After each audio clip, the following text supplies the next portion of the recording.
All right. What's the date today? It's January 12th, 2023. Happy New Year. Again, I think I said that last week when we did it, but still, I don't know when the last day is reasonable to say Happy New Year. I don't know what day that is. It's like you can't have your Christmas decorations up past like Valentine's Day. I remember when I was a kid that there was a radio show that pranked old ladies, which, in retrospect, not ideal, but they were calling them because they had neighbors report to the radio station when people when people noticed that they had their Christmas lights up for too long or had them up for a really long time, and so the radio station would call them, look them up in the yellow pages or whatever, and call them and then prank them and say, hey, we're from the government, we have to fine you for having your Christmas decoration. Anyway, classic from my childhood. I don't know why I remember that, but good times. Anyway, welcome to Scouching Live, the seventh installment of the season. It is, like I said, January 12th. Before we get into it, I want to say rest in peace to a mighty musician in Jeff Beck, one of the most legendary guitarists to never play with a pick ever. Just an incredible musician. If you don't know who Jeff Beck is, go watch some videos. Maybe not be for everybody, but if you're a guitar guy or a blues rock guy or something, or even like he goes into more of a jazz world, definitely check him out. He's a legend. Rest in peace. Sayonara. Also, Graham Slam right off the bat mentions Nella Lopushanova, the 14-year-old Slovak playing in the women's World Under-18s. Doing really well. She made the round, scoring a Michigan the other day. She's unbelievable. I've been watching. I haven't never seen her play until this tournament, and she's unbelievable. She is the leading scorer on her boys under-16 team in Slovakia as a 14-year-old, scoring at a higher rate in that level than most Slovakians that age ever. I think she's in the top 5 for people who have played a large number of games in a season. So definitely one to watch. She seems to be the real deal because, she's a step ahead of everyone in that tournament at the age of 14. Not bad. So I just wanted to shout those people out before we get into who was tracked this past week and what happens for what happened, so podcast listeners are informed. So Oliver Moore was the first one I looked at. He moved up a bit. He's been moving up my board all year, so he kept moving up. Luca Pinelli, I moved him down quite a bit. Another sort of lackluster game out of him. I think he started really hot and has kind of slowed down, but I still love the guy, just regressing a bit on me. Jaden Perron, moved him down a little bit as well. I think just other players, we can get into it if you want, but I moved him down a bit. I took a look at Swede in Svante Shodin. Props to Mikhail Holm for flagging him. He was very interesting. So he was on my list before I tracked him, and he stayed on my list after tracking him. That happens sometimes. I'll see a guy before I do the data work on them, put them on the list just because I think that they're better than some of the guys that I have on there, and then let the data work and the detailed look really sort of go from there. I took a look at Andrew Strathman. I didn't move him on my board at all. He is on my board, but I didn't move him anywhere. I moved Will Smith down quite a bit. After watching him this week. Again, I think the range that he is in is extremely, extremely close, and I think just based on what I saw out of him in that game, I just had to move him down a little bit. Quite a bit actually. I dropped Gennady Chali down my board a ton after another game of him. I took a look at Dmitry Vlasenko, a guy with Omsky Yastreby who caught my eye a few weeks ago. He was fine. Oh, I spelled Jesse Kiskanen's name wrong. Please forgive me. I took a look at Jesse Kiskanen. I will fix it. There we go. He was very okay. Otto Stenberg, I don't know what's going on. I mean, we can talk about Otto Stenberg if you want, but he's a guy who has also found his way moving down my board a lot over the course of the year. And Hunter Brustewicz, I pulled him off my list entirely. Again, we can talk about that if you want, but he's a guy where I've seen him multiple times this year and going back to last year and just have never really seen a really projectable NHL guy there. In a way, I mean, if I want to draft a guy like Brustewicz, I'm going to draft Andrew Strathman, and because I think some of the similarities and weaknesses are a bit of echoes of one another. But if you want, we can talk about that. But he is not on my board, and I don't know if he will be on my board for the rest of the year. I'll do more games of him towards the end of the year, but Just for now, again, the guys I rank are guys where I feel like I would be excited to add them for a specific reason. And when I look at Brustevitz, I just see a guy where projectability is really tough. And Pontus Falk is the last one I looked at this week. Swedish kid playing in the third division on a really, really awful team. A little bit of a deep cut. Again, props to Mikhail Holm for flagging him. But Falk is an interesting one, so he's on my board now. Okay. So let's just get right into the questions. Let's not waste any more time. So we did the Nella Lopushanova. And I have been watching the women's under 18. I can't watch it as religiously as I did the World Junior because now I'm back at work and doing all this other stuff. So unfortunately, I've been watching the games I can on the weekends, I think is when it started, and I was watching every game then. And I had never heard of Lopushanova before this tournament, but watching the Slovakian team, the Slovakian women's team, just like the men's team, has been making huge, huge inroads and doing a really, really good job bringing along better and better talent. And Lopushanova is, I thought the story of the tournament was going to be Adela Sapovalova. Oh my God. And she's been good. And she is a very, very talented, I think she's 16, playing for the Czechs, another really fun team to watch. Just the Czech women's team really seems to promote like fun and skill and sort of high-end offense, and she is exemplary of that. And Lopushanova, though, has just been unbelievable. I think she's got 9 points in 3 games of this tournament, just unbelievable. So it's not just lacrosse goals that really impress me, but the skill level and just she drops her shoulders and gets low and drives through pressure and just all these things that, not that women's hockey doesn't have that, but like she does it in a way that seems to be like the next sort of level. And she could be at this tournament 3 more times, so who knows what she's going to be capable of in a few years. But yeah, so remarkable performance, and I highly recommend checking out that tournament because it's always a really good time. Joe, what's going on? How's Ivan Miroshnichenko doing? Haven't seen a ton of him, but what I have seen, he's been good, right? Like he's still Ivan Miroshnichenko that I remember from last year, thankfully. Really good shooter, pretty decent straight line skater. I honestly haven't seen him much, so that's a good reminder for me to go check him out because I really haven't. I've been the VHL team in Omsk. I've been watching a lot more of Timur Mukhanov because he's the draft eligible there, and I love him. I think he's fantastic. I'll check him out. But from what I've seen of Miroshnichenko this year so far, he's still the same guy. Really, really good shooter. I think missing a lot of time. And based on what I remember from 2 or 3 years ago until now, the skill level doesn't seem to be as high end as I remember it being a few years ago. But the speed and the the sort of power game out of Miroshnichenko has always been pretty decent. Will Smith versus Ken Johnson in his draft year. Interesting thought experiment. So Will Smith. I think with Ken Johnson, there's a bit more pace in his game than Will Smith. I think Will Smith is a guy who needs someone to get him the puck, and he needs someone to give the puck to. And he's a great connector of play, right? Like Will Smith, more than anything, might remind me a little bit more of Cole Perfetti, where you have a guy who can score in bunches, but he's not the guy with the most pace or the most defense in his game, but he kind of gets away with it by just kind of being smart and in the right spots a lot of the time. And I do wonder maybe if there's a bit of an echo there with him, sort of one of those more Alex Turcotte type guys, not the biggest guy, but just by being able to read the ice and make plays, he's able to sort of move things in the right direction a lot. I think Ken Johnson just had more of a one-on-one sort of dangler approach to the game, and I think he brought a little bit more pace at both ends. It was just a matter of, with Ken Johnson, his sort of Achilles heel was a lot of overhandling and overthinking and really trying to go for the fancy play a lot more than the play that's right in front of you. But he seems to be getting better at that over the years. So I see where you're coming from. Like, they're both very, very skilled. They both really like to make high-end creative offensive plays. But with Will Smith, I think the pace of his game is a little bit more limited. He's more positionally aware, I would say. But he also is playing center, and I could be wrong, I don't think Ken Johnson, when I was looking at him with Michigan, was playing much center.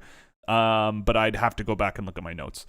Brian, hello. Oh God. Make sure you drink your water. I do. I've got a bit of this. I got one of these, here with me. So, luckily I also have running water. So if I run out, and want more, I can get more. So don't you worry about me.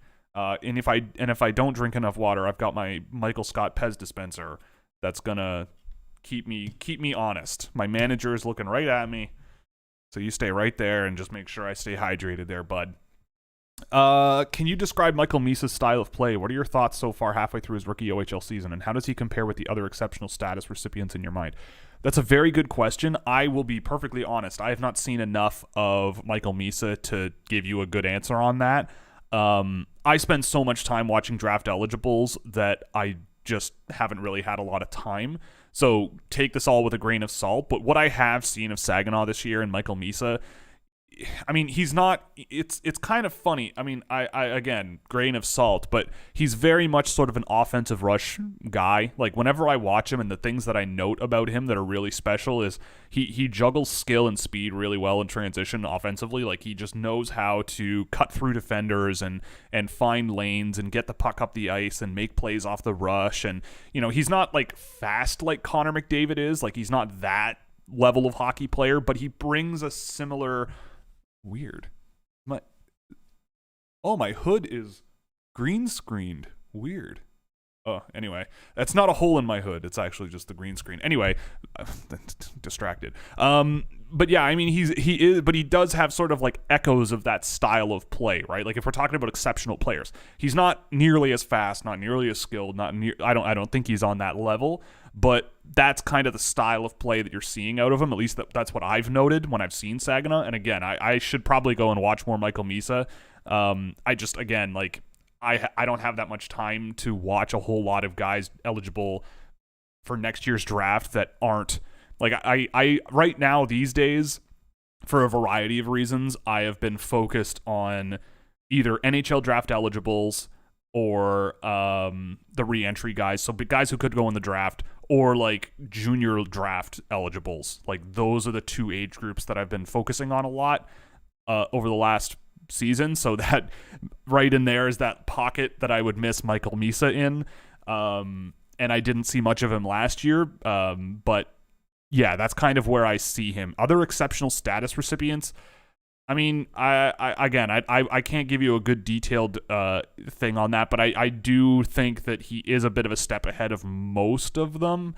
He's had a fantastic season, but the team he's playing on is also taking a big turn for the better this year.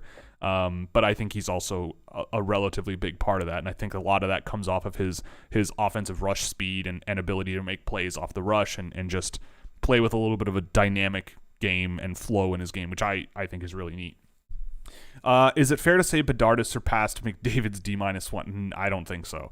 I mean, look, Connor Bedard is a phenomenally talented scorer, and I think that he is going to be one of the most offensively talented players in the National Hockey League. Like, in terms of a guy where, you know, in the offensive zone, you get him the puck, he's going to make something happen.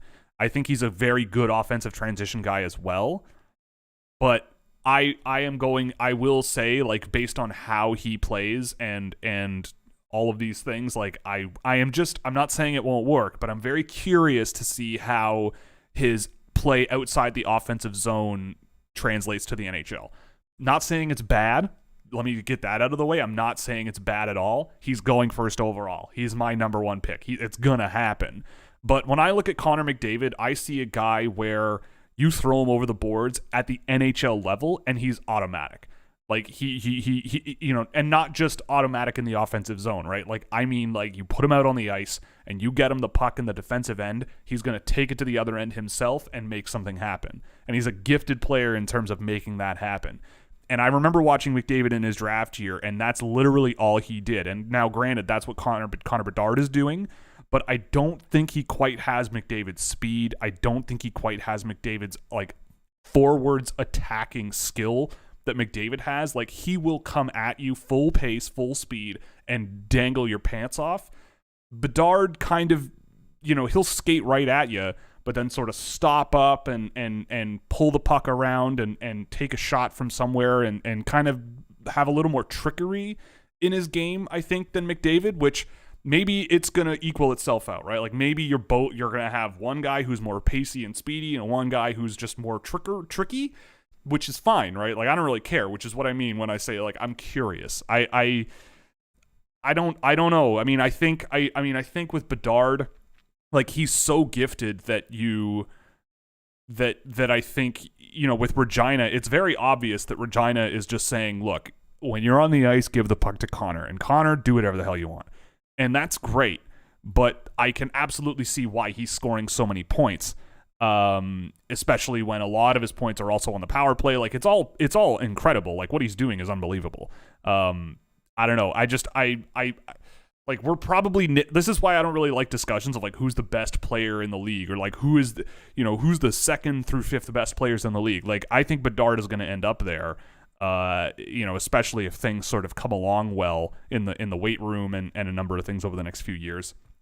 But yeah, I think it'll be very, very interesting to see how he plays in the NHL outside of the offensive zone. I think that's going to be the thing that could really make the difference between Bedard being just an extraordinarily gifted scorer and finisher and being just a really, really well-rounded, offensive-minded, just dynamo that can just be like Connor McDavid, where you just put him out there and it's automatic, right? Like, I think that's what sets Connor McDavid apart from guys like maybe Austin Matthews in my mind. Like, I really like Austin Matthews, but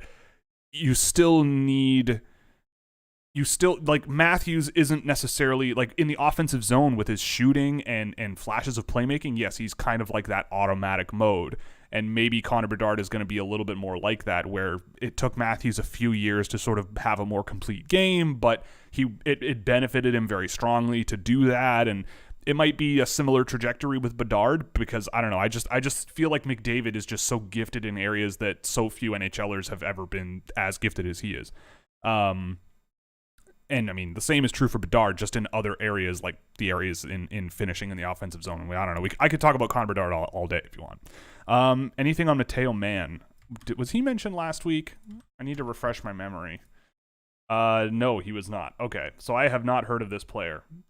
He's big. He doesn't score points, and he's big. So, he's Trent Mann's son. Does that mean he's an Ottawa Senator? I don't know. I'm half joking, but I'll check him out.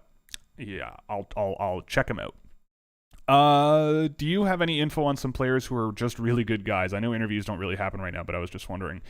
No, I don't have that information on hand right now. It is something I want to try to get more involved in down the stretch here. It's something that is part of other, like when I mentioned the two age classes that I've been watching, a lot of it has something to do with that I can't really talk about too much yet. But that I do want to push into that more. But yeah, no, I don't really have any great info for you on that. But I'll get back to you on it. Rockstar status. Hello. What's your thoughts on Pierre-Olivier Joseph? He's been really good with Pittsburgh as a rookie this year. Is he still a rookie? I feel like he's been in the NHL for like 4 years. Did you like him as a prospect, and what do you think his ceiling is? I wasn't a huge fan of Pierre-Olivier Joseph. I mean, I thought he was... I mean, this also was way before I got really into the detailed data tracking. He really struck me as a kid that could really skate, but didn't really know what to do with it. Like, when he was drafted, the big thing with him was skating.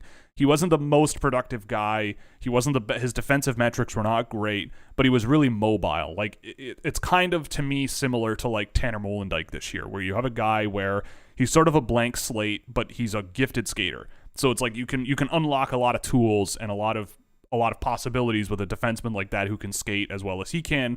Molendyk's a pretty good passer. I remember Pierre-Olivier Joseph being a pretty crisp and tight passer in junior as well. So yeah, I mean, I'm not surprised after this long of him developing and getting better that he's kind of playing okay. But like, I mean, my attitude with Joseph is like, for a first round pick who has been traded, let me see. Oh my god, my typing on this keyboard has never been good. I don't know why. I miss my Logitech keyboard, but it was too big. Yeah, like Pierre-Olivier Joseph is 23. He's turning 24 this year. Like, if he wasn't impressive now, being a first round draft pick a few years ago, then that might be problematic. So it's good to see him sort of figuring it out and sort of finding his stride and sort of putting it all together, because he kind of has struggled to do that.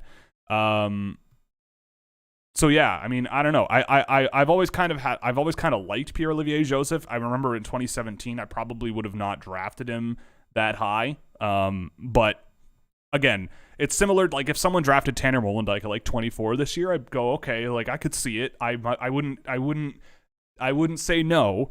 It's a little hot, but I wouldn't say no. And I if you had a developmental plan in place to like get him to a certain type of defenseman, like lean more offensively, or maybe be a more stick-first defender that can move the puck pretty well, or both, I don't know. We'll see how it goes. Then sure, but it's kind of like an unrefined project. So I remember that about Pierre-Olivier Joseph at the time.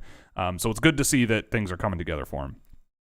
I know it's important to not put too much stock in the World Juniors, but impressions on players that surprised you both positively and negatively. Yeah, so I'm actually sketching this out for a Substack post, so stay tuned for that in the next couple of days. Honestly, like when I went through the list of all the draft eligibles that I honestly really cared about watching this year, I don't think there was anyone that disappointed me. Most of them, I would say, kind of met my expectations. Without getting into why, because that's what the whole, oh wow, Lapushinova is the top trending player, above Connor Bedard on Elite Prospects tonight. That's pretty impressive. Yeah, like just scroll. I'm just gonna pull up a list of all the draft eligibles that are first time eligibles this year that were in the draft or in the World Juniors this year. I mean, Connor Bedard surpassed my expectations. I mean, I think when you look at 23 points in 7 games, I think you have to take it with a bit of a grain of salt. Like, under normal circumstances, Austria wouldn't be in this tournament. Under normal circumstances, I don't even think Germany would have been in this tournament. Belarus should have been there, and Belarus would have a pretty decent team. Much better than Austria or Germany. The Russians probably would have stymied a little bit of that. Like, Connor Bedard had 14 points or something across those 2 games, and I think that colors things a little bit differently, but setting that aside, he still was much better than I expected him to be, and just was, alleviated pretty much almost every concern I had about him. And the weaker side of his game, I think, came out a couple of times, but I don't care. Like, the things that he does so well, like, I don't care. Like, he's not going anywhere from number 1 on my board. Whereas before the tournament, I thought, I like Fantilli a lot and blah, blah, blah, blah. Fantilli's a rock solid 2 for me. Bedard is rock solid 1, and that was it. I thought Leo Carlsson played really well. Again, better than I expected. But like Edward Chalet, Adam Fantilli, I'd say Alex Ciernik and Dalibor Dvorsky all played about what I expected of them. Like their strengths and weaknesses were there for sure, and it limited them, and you also saw what they could do. I thought Charlie Stramel was better than I thought he would be. I will say, if I was disappointed in anyone, it was Lenny Haminaho. That's a guy who I just haven't really liked that much all year, but he keeps scoring points in the Liga. So I thought, okay, well, if I'm going to go to bat for Brad Lambert, who had like 6 points last year in that league, and then you have a guy who's doubling that production already, or maybe not doubling, but pretty close to doubling it already, I got to check that guy out, and I don't get it. I don't know how it's happening. I don't know what universe I'm living in, but I didn't really think much of Lenny Haminaho in that tournament, based on what I saw. I thought David Reinbacher was about what I expected going in, even though he was playing on a team where he was pretty much playing 55,000 minutes a night. Sandin Pellikka, again, strengths and weaknesses were on display. I saw it all. Martin, I thought Martin Michkov was great. I'm surprised that more people aren't talking about him. I mean, he had 0 points, so I'm not surprised more people are talking about him. But or I'm not surprised more people aren't talking about him. But I don't know. I don't mean to be like hashtag watch the games, but that quarterfinal against Canada, he played more and more and more and more and more. and he very, like, I don't know. I forget who he was playing against, but he was put out in the shootout, and his his hands are really incredible for a 6'2", 6'3" center. And he brings a lot of traits that I think a lot of NHL teams want up the middle of their team. And he was an injury replacement, and I thought he played extremely well. Didn't score any points, but, if we're tracking almost points, I think he was up there. I like František Dej, the guy, I don't know if that's how you pronounce his name, but I didn't know who he was going into the tournament, but I noticed him a couple of times as sort of a good auxiliary sort of power forward, so I've been meaning to check him out since. But I don't think anyone really disappointed me relative to my expectations outside maybe Lenny Haminaho, but I wasn't really a huge fan of his going into the tournament, so coming out of the tournament and I see him sort of be a passenger on a very mid-finish team that really struggled to generate any kind of offense, I'm going, okay, now I feel like I can sort of feel a little bit more confident in putting him a little bit lower relative to his production. So I don't know. Other than that, yeah, everybody was fine. Ian Scherzer in Austria is a guy I've looked at a little bit over the years, and so I'm not surprised he managed to get some production, but I didn't really see much in that tournament that really sort of made me want to put him on the list. Thoughts on Svozil and Jiricek post-World Juniors, and any thoughts on Matejchuk? We have a Blue Jackets fan. Svozil had a fantastic tournament. Jiricek had a fantastic tournament. Jiricek's been playing against men all year. That's fine. That's a good thing. Svozil, I didn't realize he had been scoring so much in Regina, but I guess when you play with Connor McBedard, when you play with Connor Bedard, you probably will score points. But yeah, I saw a lot more assertiveness out of Svozil at the World Juniors that I remember seeing, and that's probably the direction I would have wanted to take his game, having seen him in junior. His defensive game was always very patient and responsible and simple and effective, not flashy and sometimes not great, but you could see the signs there. But when he sort of leaned into the puck and skated offensively and played around with it a bit, that's when I saw some interesting stuff out of Svozil. And Jiricek, I'm a little cooler on Jiricek than a lot of people, but you can't argue with results. That guy is a rock on defense. He can really shoot it from the point. He's got some skill. The guy, I always said this about Jiricek, he's going to be as good as he is strong. The way he plays, compared to last year, he needed to get a lot stronger, and it seems like he has. And he just seems a lot more comfortable playing defensively first, and then sort of that offense comes out at more opportune times, and it's really been working for him. Denton Matejchuk, I was not really that big a fan of him last year compared to his production. I think that it's he's a guy where it's either going to really, really work out or it's not. And I don't think there's going to be an in-between for him. And I was on the more pessimistic side, but would I be thrilled to see a player like Denton Matejchuk thrive in the NHL? 100%. Really solid skater, really aggressive offensive player, loves to have the puck in the offensive zone, loves to skate around with it. You don't see that every day in the NHL, and if you do, you better be good, right? So, because you're a defender. Your job is to play defense. We'll see how it works in Columbus. I think that they have enough defensemen where I think you could make it work.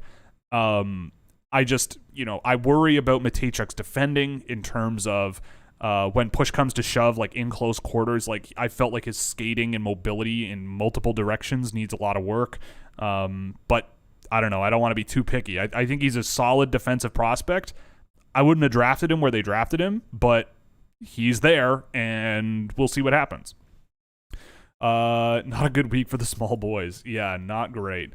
Where do you see Reinbacher, Tanev type potential? Yeah, maybe that kind of a guy. Reinbacher, he kind of reminds me of a watered down David Jiricek from last year, where he can really shoot it from the point. I don't think he has the skill level that Reinbacher had last year, or that Jiricek had last year, where it's from the blue line he just could step up and fake a guy one way and drag the puck the other way, and just a whole bunch of deceptive things out of him that I just don't remember.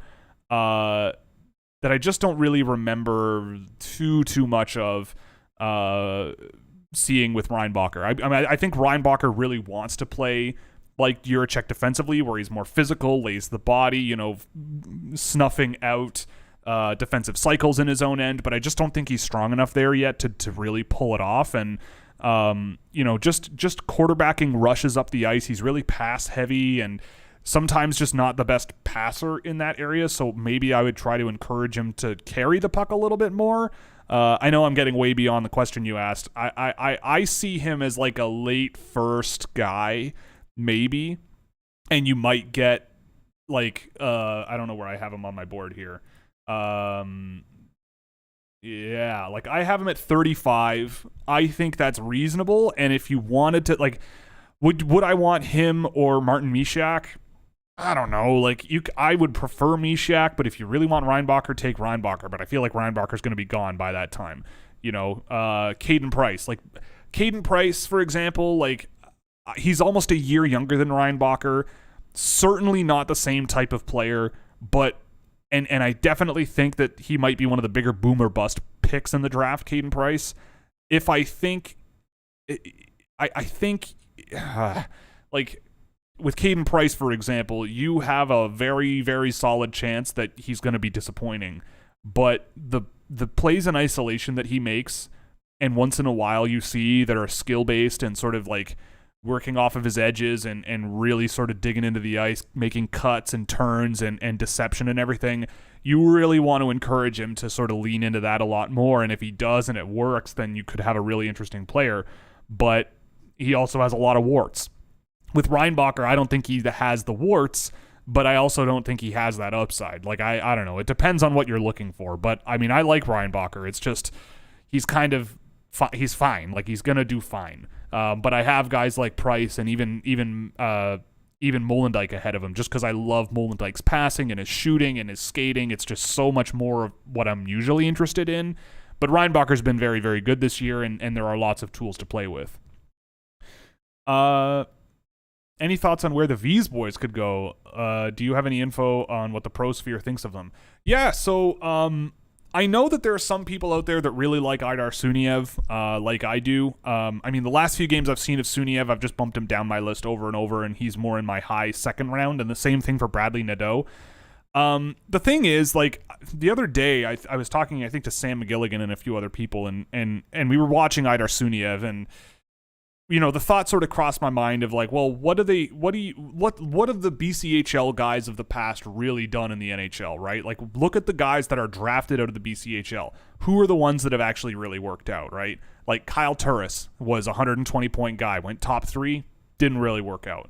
Alex Newhook, one of the best BCHL players I've ever seen. Still kind of struggling to really find a role in the NHL that really makes it work. But he's a good player. I think he's a good player. Tyson Yost and Dante Fabro, there are guys, right? And they were spectacular BCHL players. Like, the bar for junior A hockey in Canada, for me, you need to set it extremely, extremely high, especially if we're talking about a potential first-round pick. When I look at Bradley Nadeau, I see a really, really fast kid who's got a lot of skill and can make plays off the rush really, really well. But, again, there's something about his game that I just... like his performance under pressure is a lot worse than when he has open ice to play with, which is not uncommon with players, but that at the BCHL level to me is problematic. And Suniev almost has the opposite problem where it's like, if he's under pressure, he can make some really, really impressive plays. He's a really good shooter, I think. And he makes really, really beautiful slip passes under pressure and all that stuff. But in open ice, he is slow. He is awkward on his feet. Can get closed out really quickly and then has to make those plays under pressure because he doesn't really have the pace of a lot of the guys in the BCHL. But because he's so big and skilled and pretty creative, then it works. So I don't know. I think Nadeau could sneak his way into the first round. I think he's quick enough and skilled enough where teams might be really interested in that.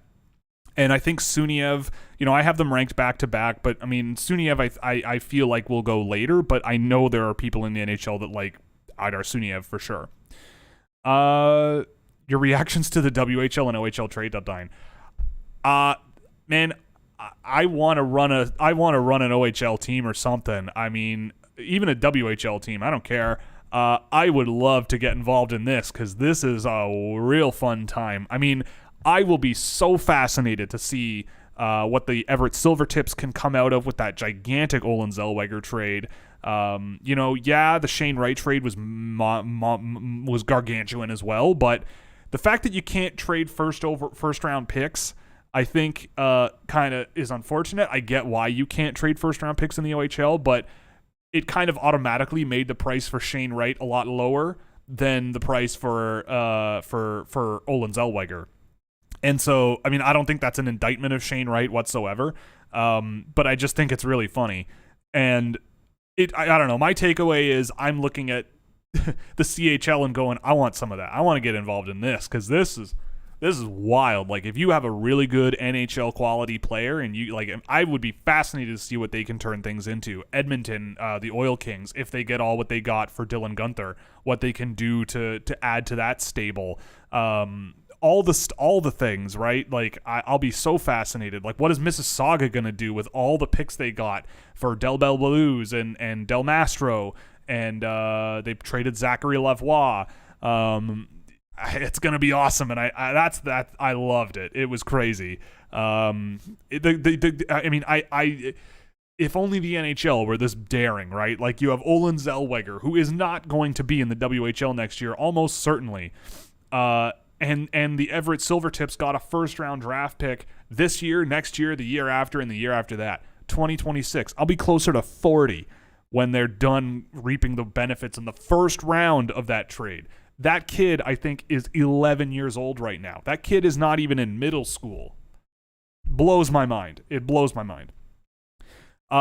Elite Prospects released a mock draft today. I did not read it. Granted, I did not read it. Maybe I'll pull it up. That went Bedard, Carlson, Fantilli, Benson, Reinbacher.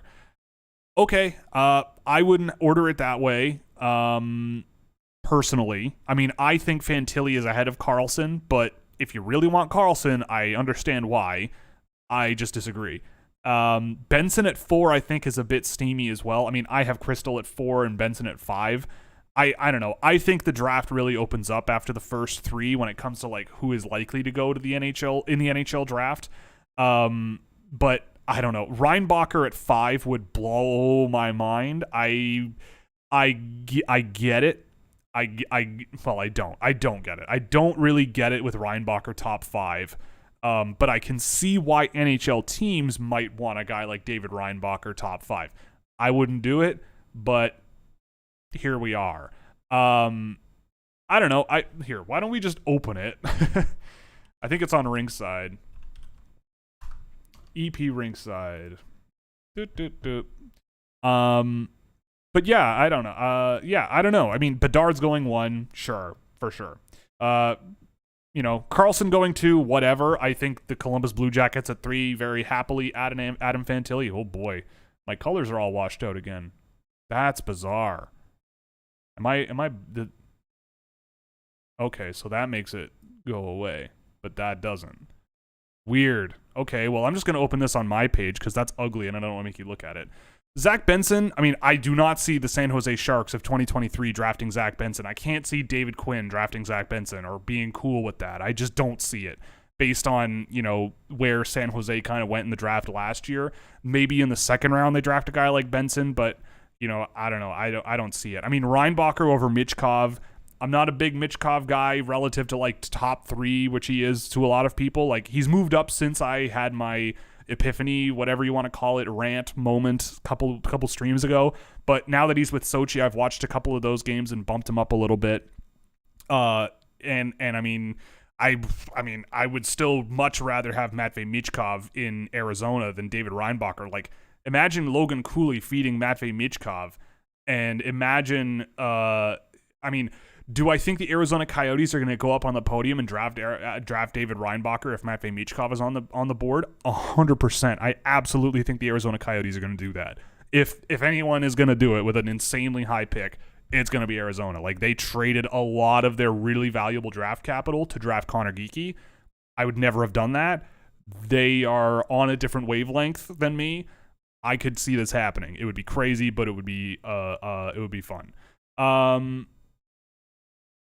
I don't know why. I don't know. The Moritz Seider comparison, like maybe there's something there, because I've also not really always been the biggest Mo Seider guy, but I don't know. I find that Moritz Seider is again, it's like it's weird how in the scouting world, when one player sort of bucks the trend, like Tage Thompson, now everybody's thinking that someone's going to be the next Tage Thompson. It's like Tage Thompsons don't come around very often. That's why it's such an incredible story.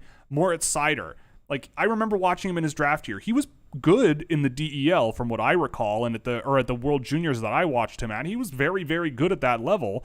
But I didn't think he was like this.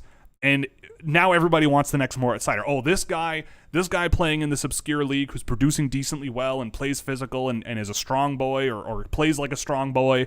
They're the next Moritz Seider. It's like, okay. Who was the person before Moritz Seider who came along after a really, really high draft pick and was this good like Moritz Seider? I just don't. I think you're hunting for something that is very, very rare. And when I look at Matvei Michkov, I go, well, I've seen a lot of guys like Matvei Michkov in the NHL before, and well, not like him specifically, but that can do stuff like what he does and pull it off really, really well. Simashev at 7 to Philadelphia. I think that actually makes sense, and I think that would be an interestingly good pick from Philadelphia. Will Smith to Vancouver at 8. Maybe not what I would do, but I mean, you've got a guy like Elias Pettersson there, and there might be a bit of similarities in a way, kind of, sort of ish. Edward Chalet to Chalet at 9 and Ottawa certainly would think about Callum Ritchie before Andrew Crystal. I think I don't see a possibility of Andrew Crystal going to the St. Louis Blues. I just don't see it. The St. Louis Blues love to draft physical players, wrecking ball guys. And their skill guys are more of a once in a while you see them draft guys like that. I just can't imagine them drafting a 5'9" scoring winger that doesn't really have a whole lot of jam or pace in his game. Like Bolduc has some jam. Jake Neighbors certainly has a lot of jam in his game. You know, I would think that maybe a guy like Samuel Honzek might be a bit more up that alley, I guess. But in any case, Edmonton taking Braden Yeager would be very Edmonton Oilers too. That would be kind of funny to me. I'm not a huge Braden Yeager guy at all. Sandine Pellikka to Detroit. Yeah, like all of this makes sense to me, right? Like I look at it and I go, yes, I can see why Cam would think that this player could go to this team for sure. And I think he's right on the button there. But trying to predict the NHL draft is more just fun, right? Like I don't look at mock drafts and go like, oh my God, like, can you believe this person sent this player to this team? It's like, I don't know. It seems really reasonable. And teams teams have certain types of players that they value over others. It's just how it is. Like it seems that way, at least based on what I've seen it changes over the years, but it seems like teams have a brand, right? They have a philosophy and they try to follow it generally, especially early in the draft. And, you know, like seeing Cutter Gauthier go to Philadelphia. That kind of is on brand for the Philadelphia Flyers in a way. Anyway, we're spending a lot of time on this, but in any case, I mean, it's I don't know. I don't think you can call any sort of mock draft bad, especially one where it's pretty well reasoned out. And I mean, yeah, like, how many times do you come out of the NHL draft after the top 15 and go, yeah, that's about how I expected it to go? It's like, no, you're lying. That's a lie. That's a lie, especially in the last couple of years. So, to come away reading a mock draft going, wow, those are some weird takes, is probably more accurate than looking at a mock draft and going, yeah, that's about that falls in line, you know? Like that's how I read it, which, you know, sure, great.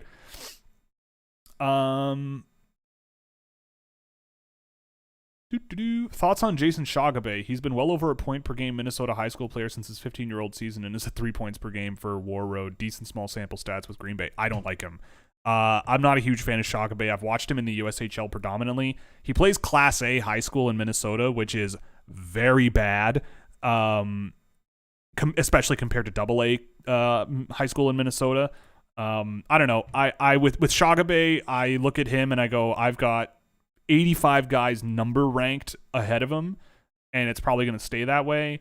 And I don't think he's quite the quality of player that I have on my watch list where it's like I don't want to forget about them if they go undrafted. I don't know. I don't see it with Shagabe at all. what did you think of Cooley's World Junior? I thought he was very, very good. Better than I thought he would be, but he was very, very good. And I thought he'd be pretty good. So I thought he was one of the big principal puck transporters and creators in the offensive zone for the Americans, and that was, I think he did a lot to enable the Americans. I said in my write-up, the Americans were a team built around the shooting talent of guys like Gauthier, Lucius, Snuggerud. Even on the back end, they had some guys that can shoot, like Ufko. And I think that they built a team sort of around, they built a team that can manage that style of play. You can't have a team full of those guys without guys like Gavin Brindley or Logan Cooley who are puck transporters and play with a lot of pace and get the puck up the ice and enable those guys to be the finishers on the line. And like, it's a good example of why I value guys like Brindley and Cooley so much, because in my opinion, like at 5-on-5, getting the puck into the offensive zone is very, very, very difficult. And you can't even put a puck on net if you can't get the puck into the offensive zone. So when I see a guy like Logan Cooley paired with Jimmy Snuggerud, I'm going, yeah, this makes a lot of sense. Cooley gets the puck in the offensive zone. If Snuggerud needs to be a connecting pass in the neutral zone, he can do it. For sure, he's capable. But his job is basically get the puck in the offensive zone and make something happen. And Logan Cooley can do that for him. So, like, in terms of line construction, it makes a lot of sense. And they surrounded him with the right people, I think, to make that happen. And he benefited from that, too. He was scoring in bunches all tournament long. Thoughts on the World Junior A Championship level of play? What league would you say it compares to level-wise? I mean, just by default, it's above most. Like, it's the basically BCHL, AJHL All-Stars and the OJHL All-Stars and versus like non-NTDP US All-Stars. So I don't know. I thought it was good. Like the fact that, I mean, I really like Cole Knuble, but the fact that he was one of the leading scorers, if not the leading scorer, kind of goes to show like, yeah, like this reads to me like he was playing against Canadian Junior A talent, which is not a very good level of play. I thought the Swedish team played pretty well, to be honest, after what I saw there. And that's, again, like their J20 League All-Stars. Like, I don't know. I mean, junior, like maybe everything all combined together, you get like a major junior level of talent, you know, maybe like a USHL kind of thing. But like Cole Knuble doesn't score like that in the USHL. So again, like it's just thinking about it in that way. Like, I don't know. It's a lot of junior A players, right? And Cole Knuble should be a very good player in that tournament. Like he should have been drafted last year. He went back to this tournament and played really, really well. So I don't know. I don't take too much from the World Junior A, really. I thought there were a few Swedes on that team that played really, really, really well in that tournament, but I don't put too much weight into the World Junior A Championship, honestly. Macklin Celebrini is on track to overperform Fantilli in their respective DY-1 seasons. Is he better? I don't know. I've seen Celebrini a bit this year, like quite a bit. He's extremely talented. Like for next year's draft, I might just pencil him in at number 1 right now. Him and maybe Ivan Demidov. Like Ivan Demidov might be my number 1 going into next season based on what I've seen of guys this year for next year. But Celebrini is no farther back than 3. I like Fantilli better because he's bigger. I think he's faster in a straight line. Celebrini and Fantilli, I think, are about the same in terms of skill level. But that might also be Fantilli this year that I'm comparing him to, and that might not be super fair. But I don't know. Celebrini is a very, very talented player. I don't think he has sort of the pace and the speed that Fantilli brings, but Celebrini, but Fantilli, and I think Fantilli uses his size a lot better, but Celebrini is a heck of a gifted sort of puck handler that I think really, really benefits him and sort of compensates for his other stuff going on. But yeah, I mean, I don't know. It's still really, really early. And I mean, I'm a data guy who also says that points are not the top thing to note, but he is having a great year, and I think he's going to be a top pick for next year. Will Michkov be more or less valuable than Caulfield? I like Cole Caulfield more. Based on what I remember of watching Caulfield in the 2019 draft and what I'm seeing of Michkov now, I would rather have Cole Caulfield, and I'm pretty sure about that. I think Michkov has echoes of Caulfield in his game for sure. I think there are echoes, but I just think Caulfield is a higher pace player. I think he's more skilled than Michkov at that higher pace. I think his release is better. I know Michkov is a fantastically gifted shooter, but I think, I don't know, like I've watched Michkov in the KHL and all the goals that he's scored this year, and a lot of it, I mean, he does it in a lot of different ways, whereas Caulfield is a guy that just grips it and rips it, which, yeah, and I'm not sure, like Michkov does do that sometimes, but I don't think that area of scoring is quite up to the same level. Like he scored a goal, like Michkov scored a goal the other day where a guy shot the puck and missed the net. The puck bounced off the boards, no defenseman touched it, and Michkov just caught the rebound off the boards and shot it in the net. Like that doesn't really happen that often in the NHL, and yeah, I don't know. Anyway, I personally, I think Caulfield is a step ahead of Michkov for sure. Radiohead question mark?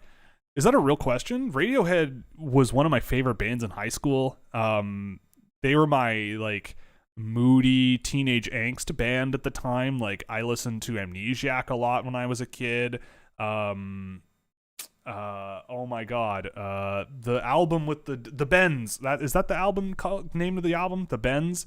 That one I listened to a whole lot, and that made me sad all the time, which in retrospect, I don't know why. But then In Rainbows came out, and I love that album. I think In Rainbows is one of my favorite albums ever made. It just goes so hard. Like Radiohead's entire catalog, I think, is just really, really good. Like if you want to listen to a band where every album is kind of different, but not bad, and really creative, that's a band that is really, really right up at the top of the list for me. So yeah, Radiohead, big time. Thoughts on that Danish dude in this draft? I mean, there's a few, but I think you're talking about Oscar Fisker-Molgaard. I really, really like Fisker-Molgaard. He's worked his way up my board all year. He's just outside my first round, in a tier where I could see him going in the late first. Really smart player, pretty good in a straight line in terms of speed. Really deceptive with his hands and really patient and reads the ice pretty well. Just makes the right play a lot more than he doesn't.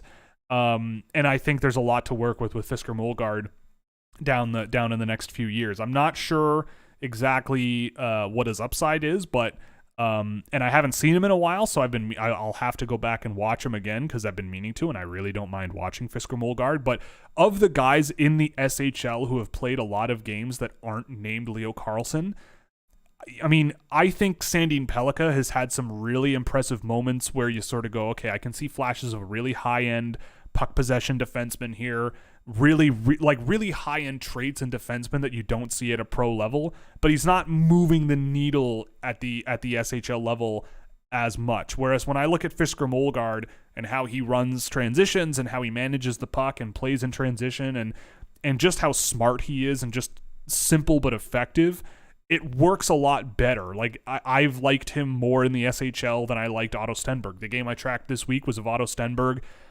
I see flashes of the player that I remember last year, but there are real problems in his game. And a lot of that comes down to the things that Fisker-Molgaard does really, really well. Like if you could take the skill set of an Otto Stenberg and the brain and creativity of an Oscar Fisker-Molgaard, I think you'd have a really fantastic high-octane Swedish prospect, but you don't have that. And I think Fisker-Molgaard is a really good example of a player that I think might surpass Stenberg by the time the end of the year comes around for me, because I've liked him more at the SHL level. But I don't know if I could put him ahead of a guy like Alex Ciernik, for example, who I am a really, really big fan of.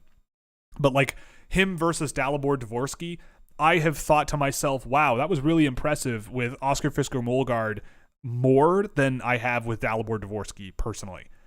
I like Dvorsky for sure. I have him in my first round, just a lot later than a lot of people. And I think Fisker-Molgaard playing at a more difficult level, I think has shown some really, really interesting stuff that I think might at the end of the year put him ahead of a guy like Dvorsky and even Stenberg for me based on how he's played in the SHL. Can you show us your list? It's up on the screen now. Have you watched Michkov since his loan? Yes, I have. Yeah, like, okay, so now we can sort of get into Michkov. Yeah, so again, last time we talked about Michkov, I had put him quite a lot lower on my list than a lot of people, and I said to myself, look, I'm going to put him right now based on his play and what I've seen of the other guys in this range. I'm going to put him where I think he belongs. And the rest of the year, when he's with Sochi, it'll be like, I'll bump him up as the year goes on if I was wrong, right? Like if there's stuff that I missed, stuff at the KHL level that comes out a lot more, because it is true. Sometimes there are players where they go to a higher level that they've been to before, like Michkov in the KHL last year. They go down a level later on, and they're just not the same. They're not feeling it like they did at the top level. I know this happens in places like Sweden, where guys will go to the SHL for a few games. They'll stretch their legs there. They'll get a taste of play. And then go back to junior and kind of take the foot off the gas pedal a little bit. Alex Ciernik is like that. He's a guy last year where I loved him at the under 20 level, and then this year he was kind of to me at the under 20 level. Watching him there, you saw bursts of what you could see out of him, but then you see him at the Hockey Allsvenskan level, and I'm going, that's more like what I remember of Alex Ciernik. That's more like it. And so that, I think, is a thing that definitely happens. And so I thought, okay, he's going back to the KHL. They're going to give him lots of ice time. We'll see what happens. I've watched 2 of the games he's played with Sochi so far, and he's been good. Like he's quick on his edges. He's got great hands.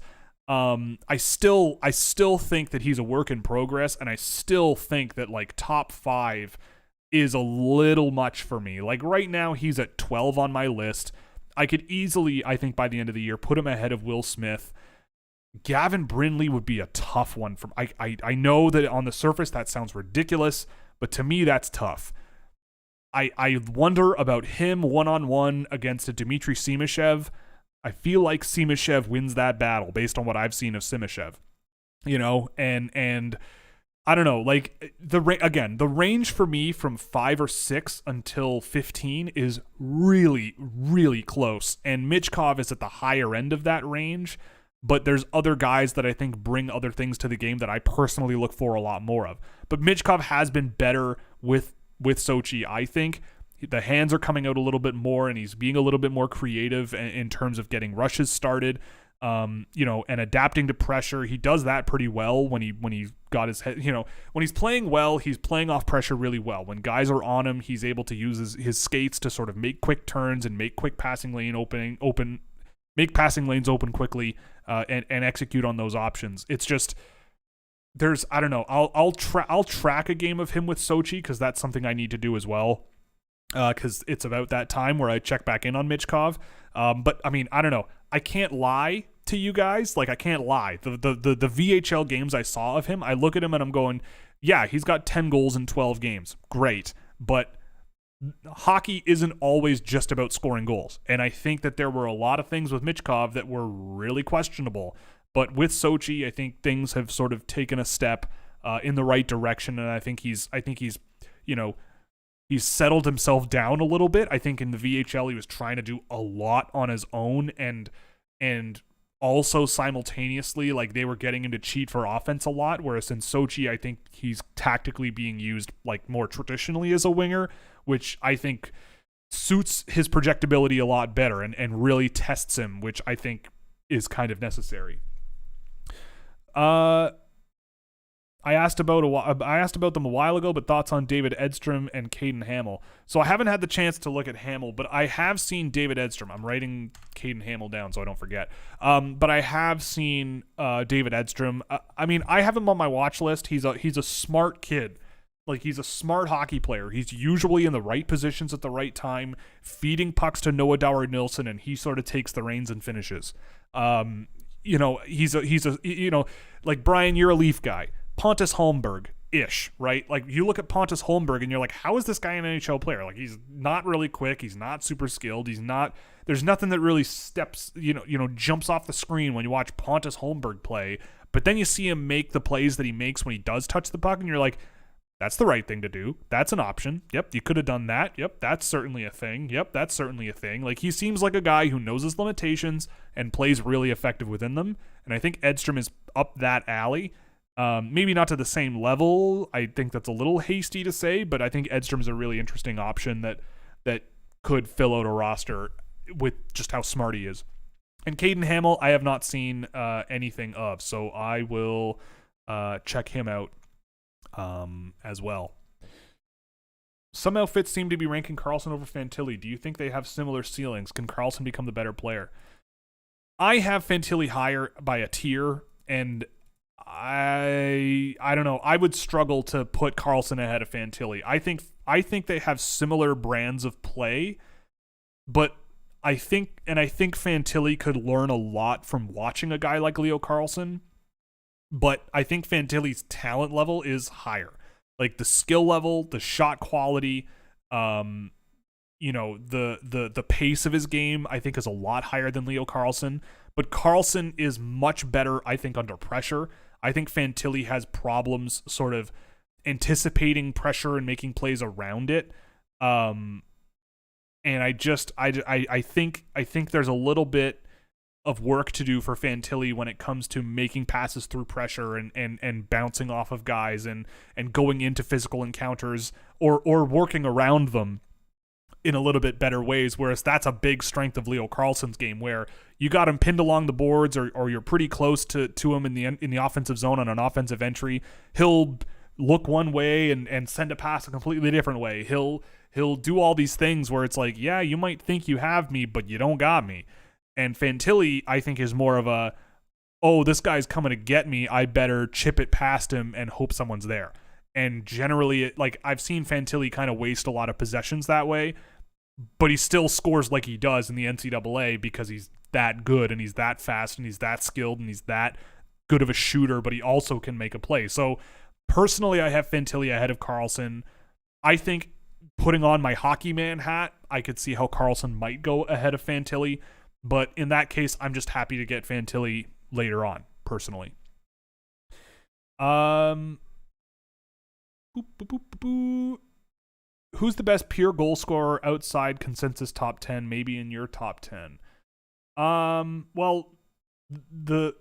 Andrew Crystal is outside the top 10, and he's got 26 goals in 36 games this year, so that's probably a pretty good option.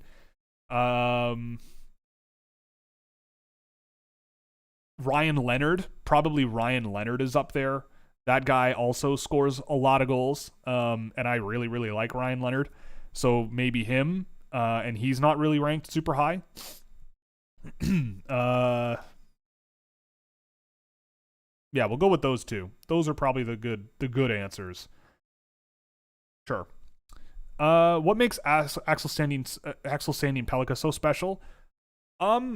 He has really high level possession traits for a defenseman that I don't see very often. He doesn't really miss on his passes. Like he takes that, it's like the next, he takes that, he goes the extra mile when it comes to making his passes and maintaining possession in when he has possession of the puck.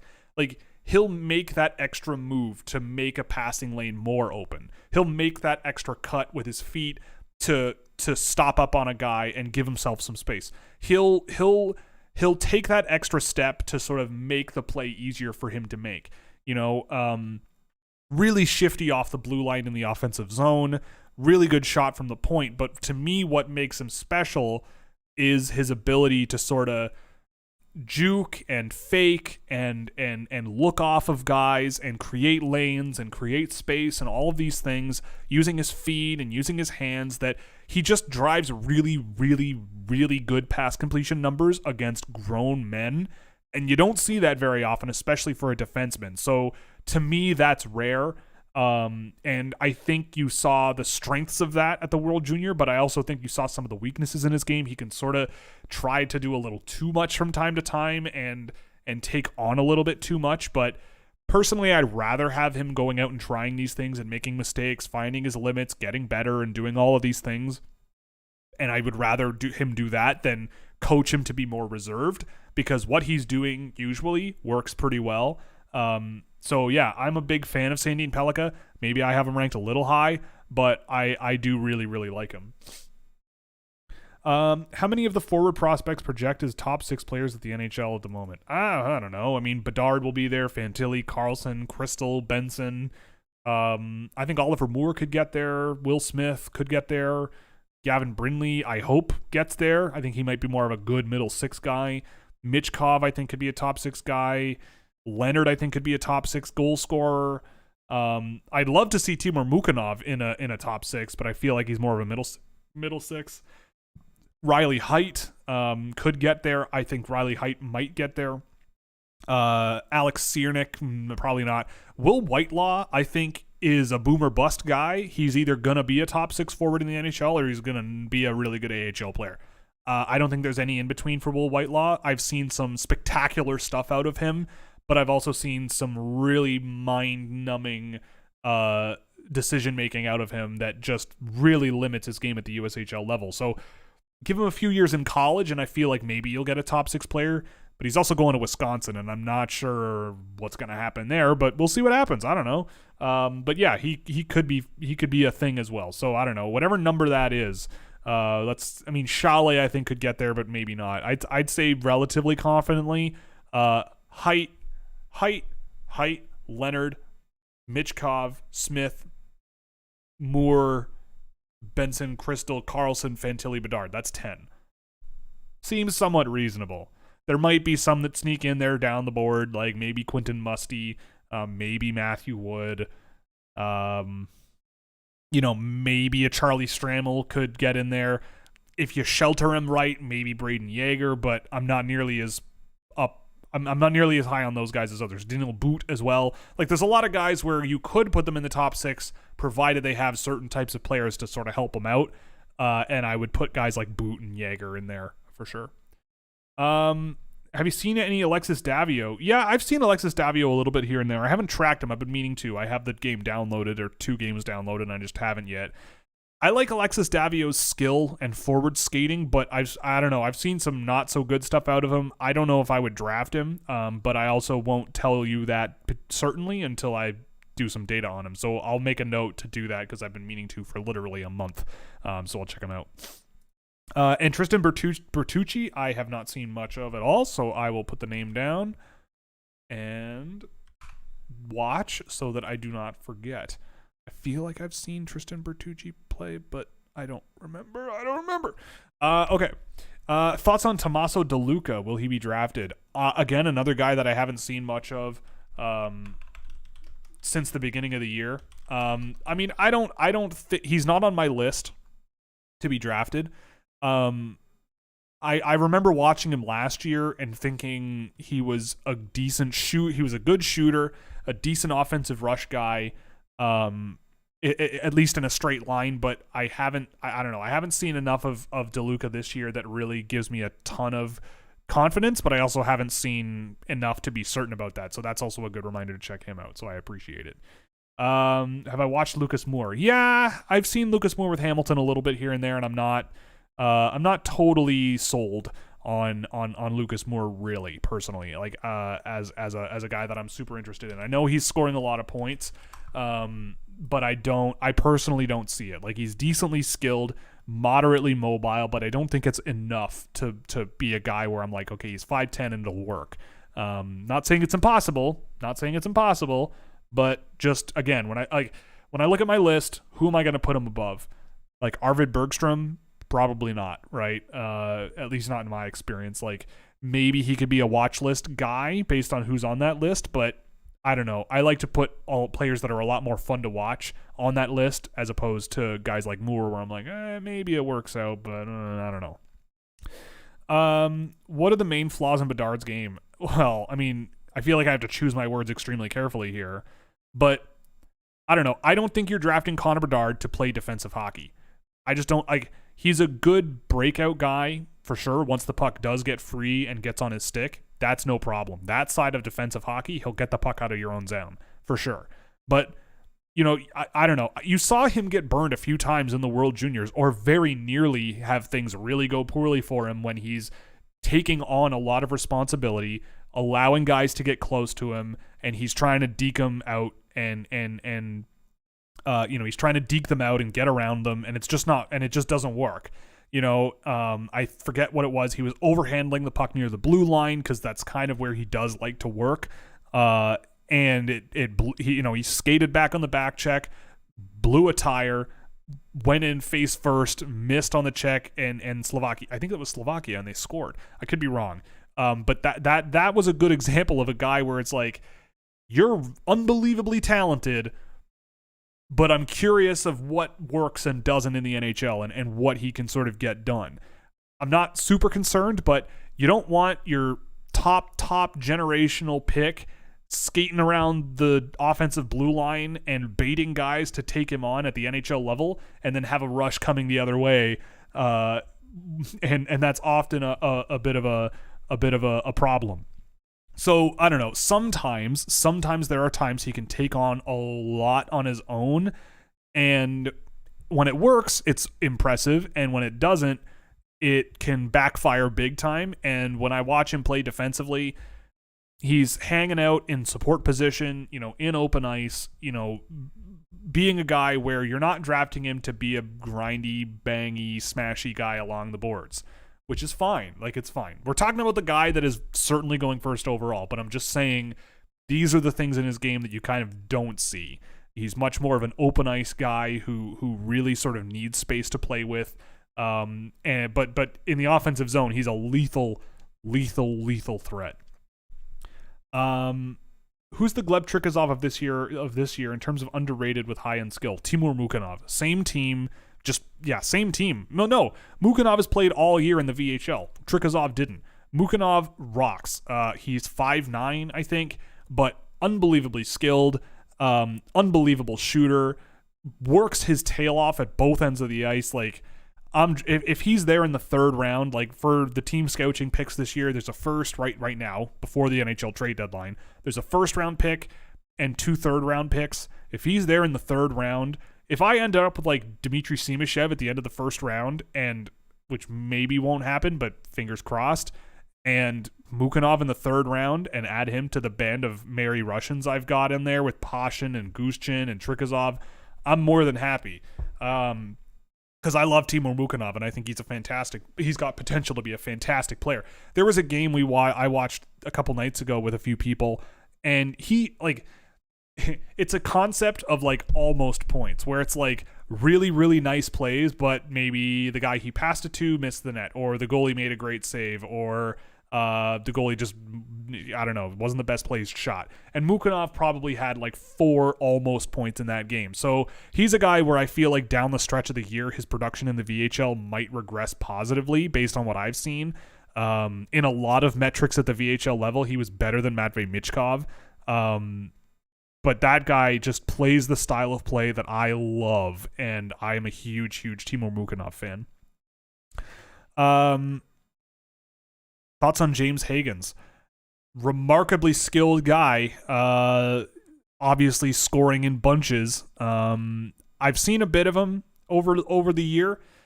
Super talented player. Really, again, leads with his hands, really skilled. Maybe not the highest pace guy, but he's really deceptive with his skill. He fakes guys out. He's kind of up the same alley as like a Macklin Celebrini in a way, just younger. Where you sort of go, okay, like the boots will probably improve over the next couple of years, and he'll be a dynamic offensive guy, and I'm excited to see, like, Hagens. I'm not going to make a 2025 draft ranking, but he would be very high on that list if I did. If you had the first overall pick, what would the other pick need for you to be? What would the other pick need to be for you to trade first overall for second overall and another pick? I'm not trading it. The only way I'm trading Connor Bedard is if I'm getting second overall and a damn good National Hockey League player. Like, you are, and they're young. You are not taking Connor Bedard from me unless I pull your teeth out, and that includes Adam Fantilli. Like, that's how it's going to work. You're going to overpay, because Connor Bedard could be the only player in the league that holds a candle to the kind of production that Connor McDavid puts up just by virtue of being in the offensive zone. Like, if Connor Bedard ends up an Anaheim Duck and plays on the same line as guys like Mason McTavish or Trevor Zegras, game over. Like, it's game over. It's even if he's not playing center, I don't care. It doesn't matter. He's just gonna dominate. And if you want to give him his own line and play ahead of a Trevor Zegras, then great too. You've got a great top six, like a gifted top six. But yeah, I don't know. I probably would not make any trade unless, like, if it's, I don't know, like, let's run a tankathon. Let's see. Let's just see who pops up. Okay, so I'm the Detroit Red Wings. I moved up 10 spots, and now I'm drafting Connor Bedard. The Anaheim Ducks are second overall. Give me second overall in Trevor Zegras or Mason McTavish. Maybe another pick. Like, you're going to overpay.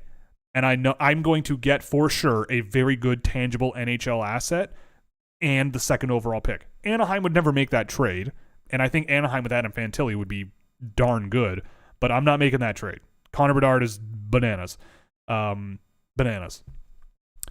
Thoughts on Button saying the two best defenders are Axel Sandin Pellikka and Tom Willander? If not, who do you think is up there? I really like Tom Willander, but putting him at 15 is a take. I could easily see Willander. He's in my mid-second round, but I could easily see him much, much higher by the end of the year. Really, really love what Tom Willander brings to the game. Skilled, mobile. I would really love to coach him to be more aggressive offensively. He's really he's very safe and dependable in a good way, like not a boring way. Really good stick checker defensively. He's got good size in terms of the length and reach that he's got, and he uses it well. And he's got enough skill to make it work. Again, similar to Sandin Pellikka, he's a very safe and dependable passer, not necessarily as creative and smart with how he puts his passes together as Sandin Pellikka, and isn't playing at the SHL level yet. I have Sandin Pellikka as my number one defenseman in the draft, but I look at Gulyayev. He didn't even have Simashev on his list, if I'm not mistaken, which I can kind of understand because you haven't seen Simashev play this year, like at all, if you're Craig Button, probably. Oh, the cat's coming down. But I think, yeah, I don't know. I get the feeling that I don't know. I think I'd put Gulyayev terrifies me. Gulyayev is horrifying in some ways, but in other ways he's unbelievable. And kind of reminds me a little bit of like a Morgan Riley type player who can at sometimes be horrifying, but at sometimes you go, holy crap, look at this guy go. And Simashev, I don't know. With Simashev, I see just a remarkable, like, you want to talk about a player that could be similar to like a Moritz Seider. I'm putting Simashev up there much quicker than Reinbacher. Just based on how he moves around the ice, the strength he's already got, the stick checking ability he's already got. I've seen him do spinoramas off the offensive blue line to try to make a play in the offensive zone, and he's 6'5", like maybe 6'6". Like, you don't see that ever with a kid that young. And yeah, he's not scoring points, but I don't care. I kind of set points aside these days, and I just don't really care. He does a lot of things extraordinarily well. And I think that in a few years you're going to have a monster there. So personally, I'd have those guys at least ahead of Willander, Cagnoni, and Caden Price, and Tanner Molendijk, and David Reinbacher, and Jakub Dvorak. I think I could see having Willander ahead. But in a way, I feel like at the end of the day, those two guys might end up somewhat similar. But I do really, really like Tom Willander. And I thought at the World Junior A Championship, he was fantastic. Thoughts on Peter Hauser? I like Peter Hauser. I didn't know who he was until the Devils drafted him, but a big, skilled, straight line skating guy, like a nice power skill guy. I really like him. I like Peter Hauser quite a bit. I was pleasantly surprised to see him play pretty well with the World Juniors. What NHL comp would you give Matvei Michkov? Like Tyler Toffoli? Maybe. I'm trying to think. Maybe not Tyler Toffoli. Let me look. Let me look at NHL goal scorers. Because Matvei Michkov isn't the quickest guy in a straight line like Toffoli, but Toffoli's got good skill, a wicked shot, gets his chances in a variety of different ways. Let's just sort by goals. And Michkov is pretty small, so we'll filter for height. We'll say less than 5'11". Yeah, like... I don't know.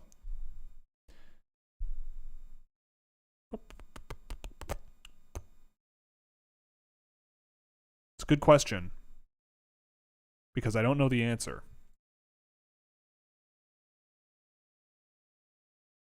Yeah, like I wouldn't say Jeff Skinner, because Jeff Skinner, I think, has more like skating ability, I think.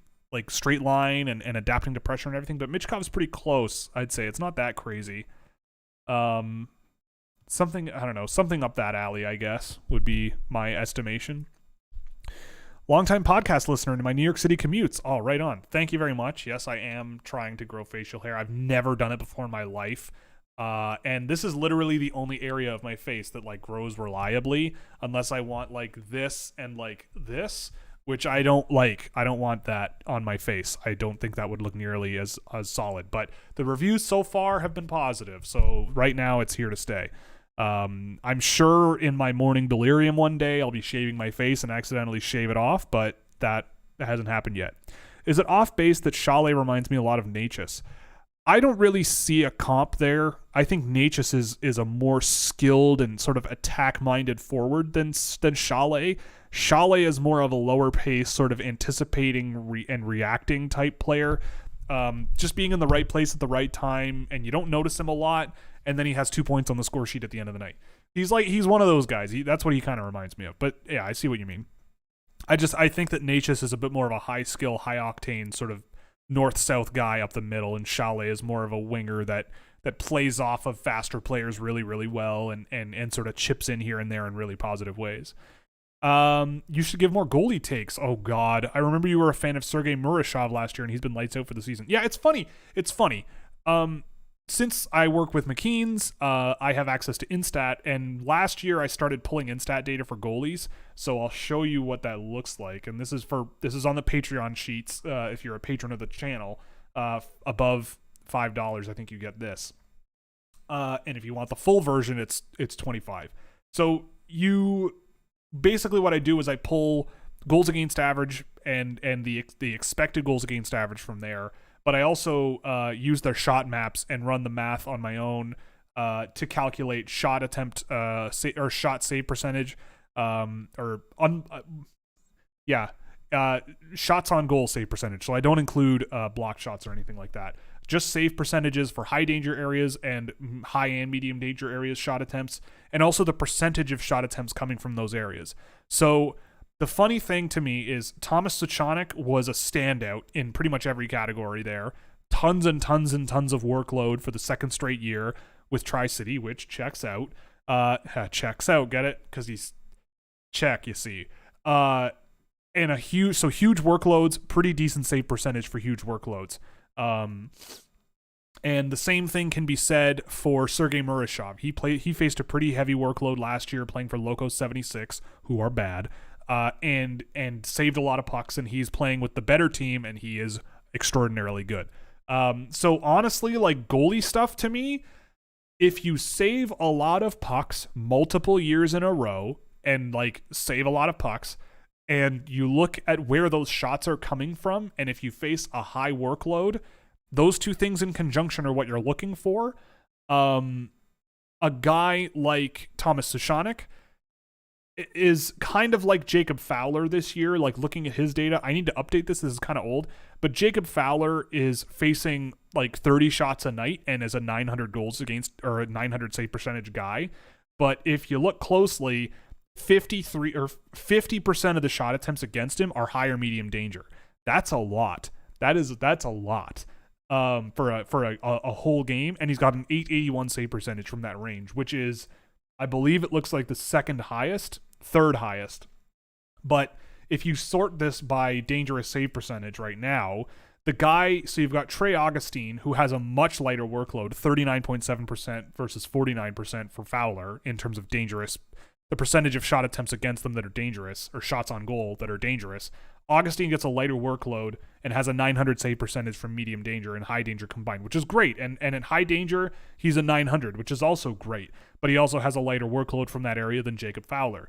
The guy ahead of both of those guys is Yevgeny Volokhin, who is a backup goaltender, I think, with Mamonty Ugry in Russia, which is also in the Eastern Conference of the Russian Junior League. And so, but he also he faces a relatively comparable workload to Trey Augustine in an easier league.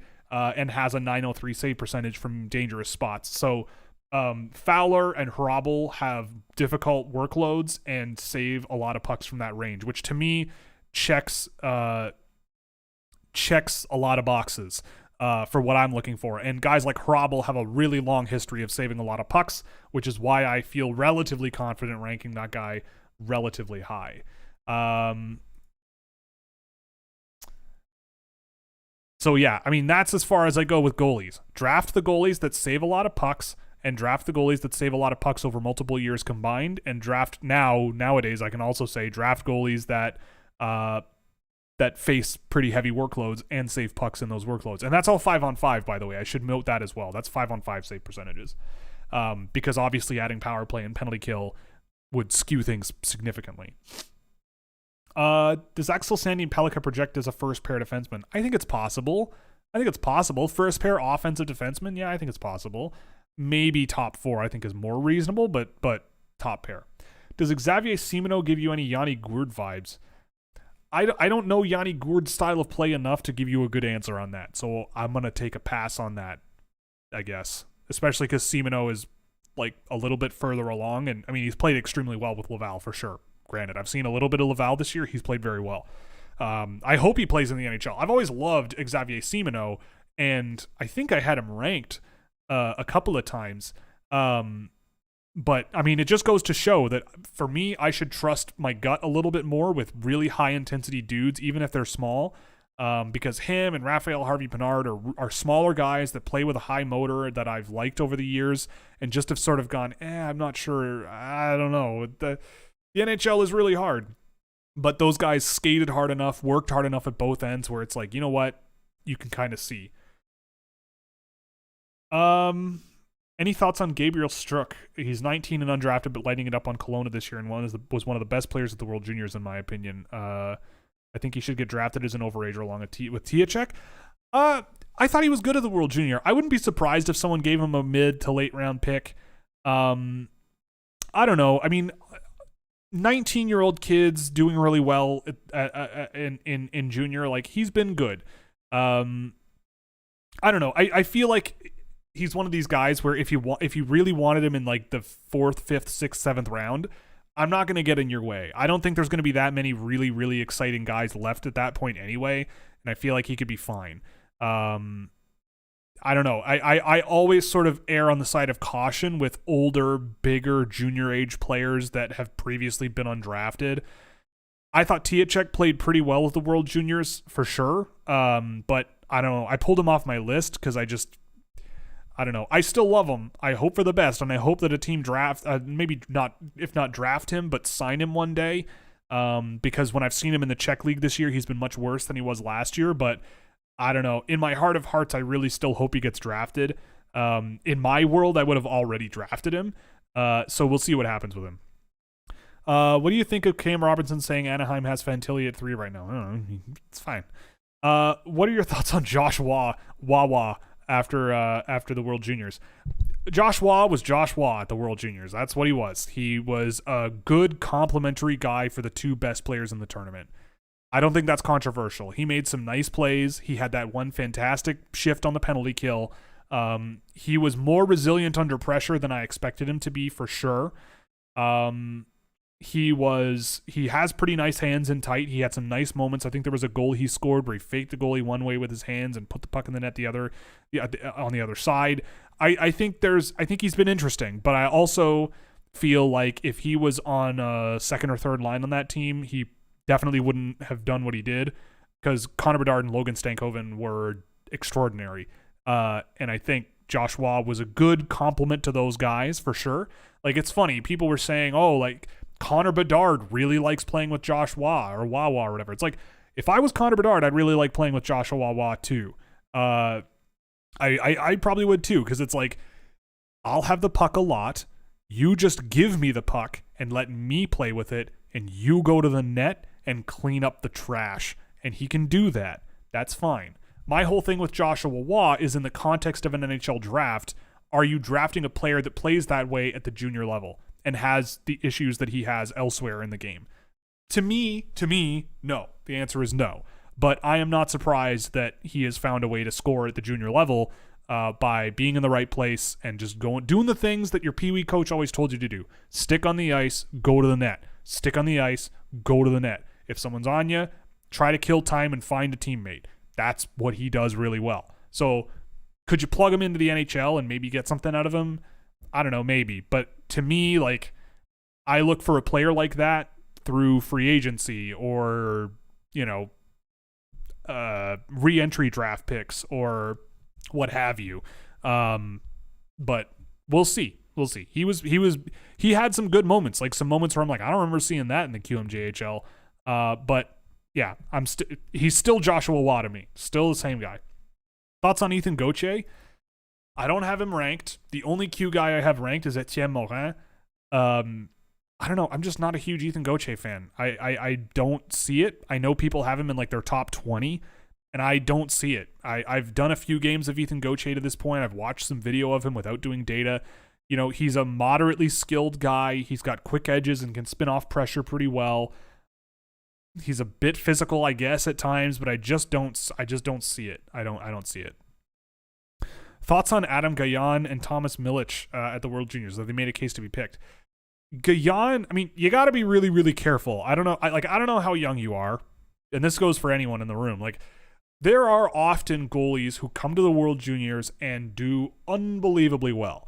Dennis Godla, Kristers Gudlevskis, I think, or was that the Olympics? Either way. Who else? Benjamin Kahns was one. I remember Benjamin Kahns hype, man. Oh my God, the Benjamin Kahns hype from 13. Oh my God, that was so long ago. Holy smokes. Oh boy. Now I'm having like an existential crisis over here. But like, people talk about these guys a lot, like in internet circles and stuff whenever it happens. It's like, oh, this guy who was really good at the World Juniors, like, is someone going to draft him? Is someone going to draft him? It's like, maybe.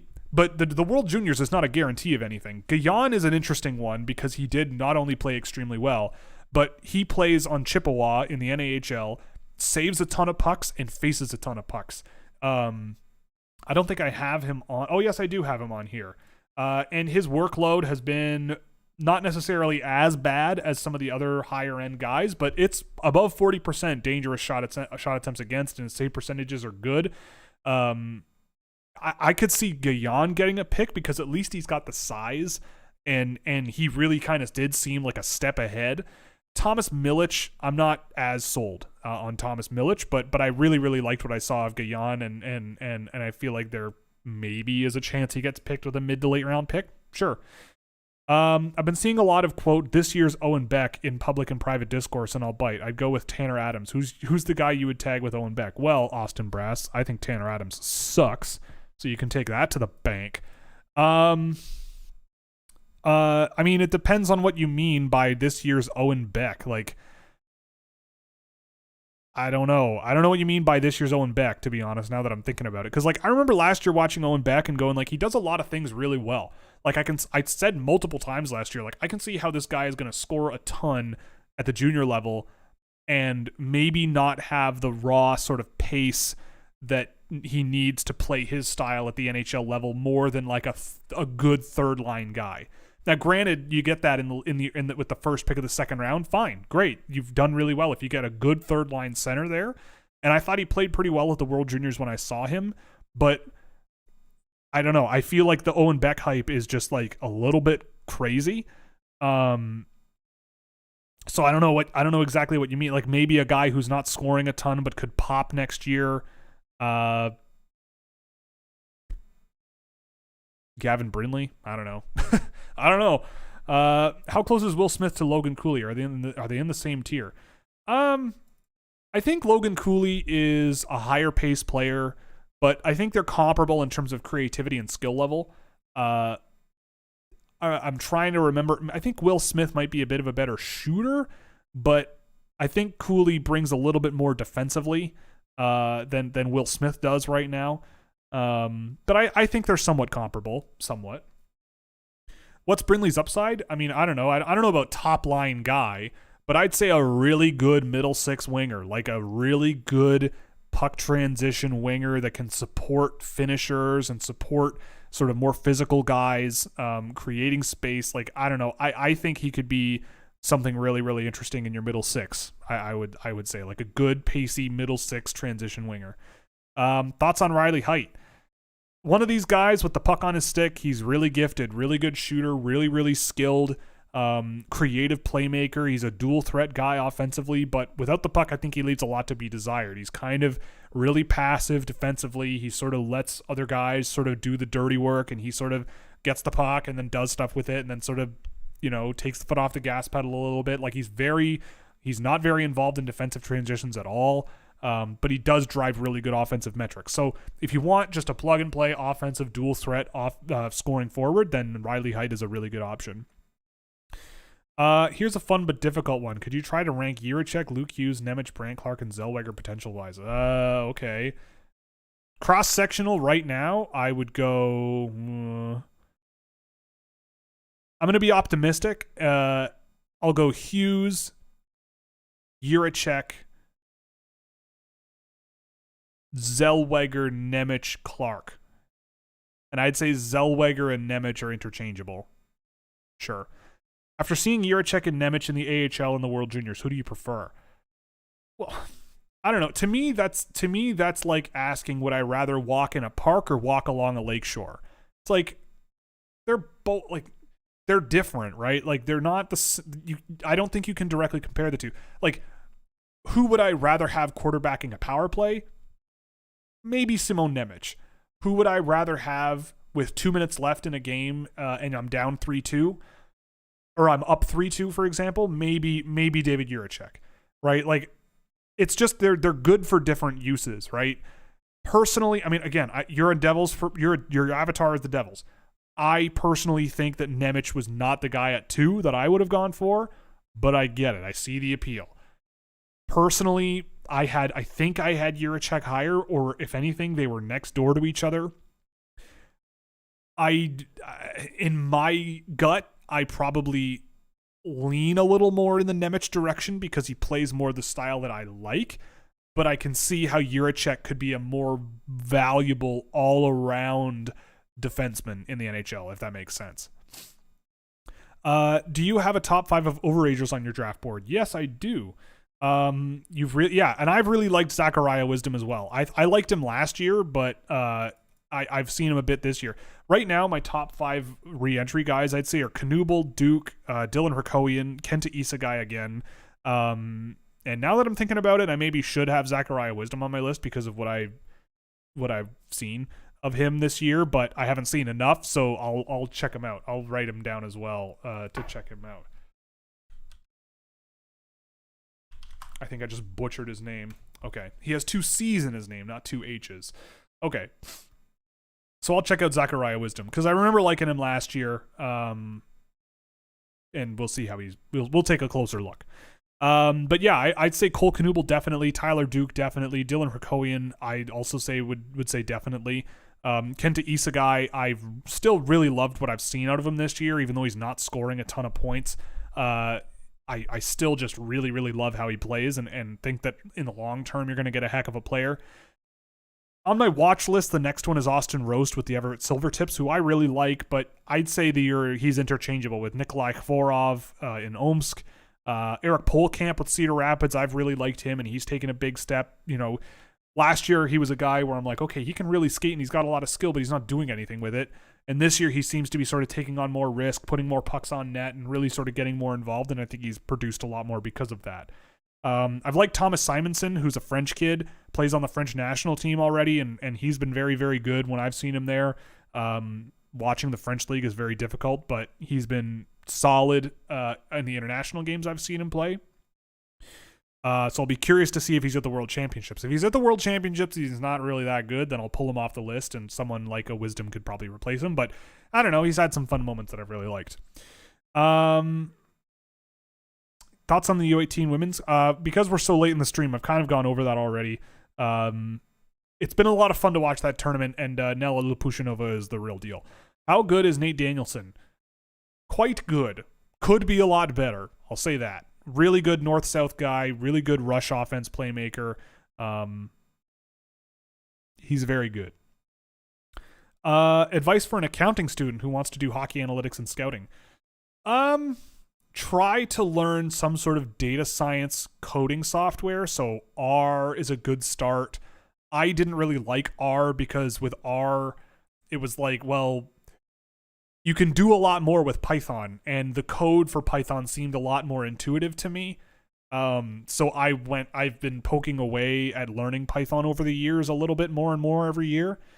If you want to get into sort of scouting, I tell people the same thing. I should probably just make a Substack about it, which I probably should just do. But honestly, I started with a hockey TV subscription and access to YouTube, where the Russian junior level posts all their games. And I started by just going, all right, I'm going to forget everything I know about hockey and really think about it on a game theory level. Because I think a lot of people grow up fans of a specific team, and I find, at least maybe this is just me, but watching a team when you're a kid growing up and you're a fan of them, it's easy to sort of not pay attention to the other team. Like, you might sit there and go, oh, my team played so bad last night, or oh, my team played so good last night, we just couldn't pull it off. But in reality, it could very well be that the other team just had a few bounces go their way, or the other team played really, really well and made it really hard for your team to play well. So it can kind of cloud your judgment of the performance of a team or individual players. So to me, I sort of sit back and go, okay, forget it. I'm going to forget everything I know about hockey and really focus on just the flow of the game and what's happening and what isn't happening. And it's easy to do that in the MHL, for example, because then you get to see a couple of teams that are really, really, really good and a couple of teams that are really, really, really bad. And fundamentally understanding what makes a really good team really good and what makes a really, really bad team really bad. Like, it sounds silly and it sounds dumb, but to me it was a really helpful exercise of like, what does it look like to have a team that performs very, very well, right? Just from a basic standpoint, and what, you know, and what are the things that people talk about that might be a little bit overrated, right? Beyond that, I would look at really good teams playing against other really good teams and what separated those ones, and like what made those, you know, how did those teams sort of counter each other, for example. I would go look at really high-end NHL players and what they looked like in their draft years and what they were doing.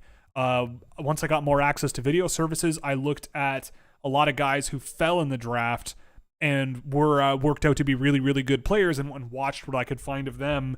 Later on, or from when they were draft eligible, and sort of noting the sort of commonalities between all of those players, and doing so in the last few years with guys that maybe slipped through the cracks on my board, and finding commonalities that might do that. So there's a lot to, I would say, just sort of reboot your brain hockey wise and just go, okay, like let's just reboot, start something new, and relearn what I think I know. Like, it's kind of, you know, like Yoda, right? Like, you must unlearn what you have learned and reboot from the start, and really sort of also figure out this, because there's a lot of different ways to be good at hockey, and there's a lot of different ways to win at hockey, and you know, you can get away with certain things in certain ways, but I think it's really important to identify how you weigh certain factors with what outcome you're expecting. So like, if you're a guy who's like, well, I think teams should be heavy and physical, it's like, okay, great, you can do that for sure.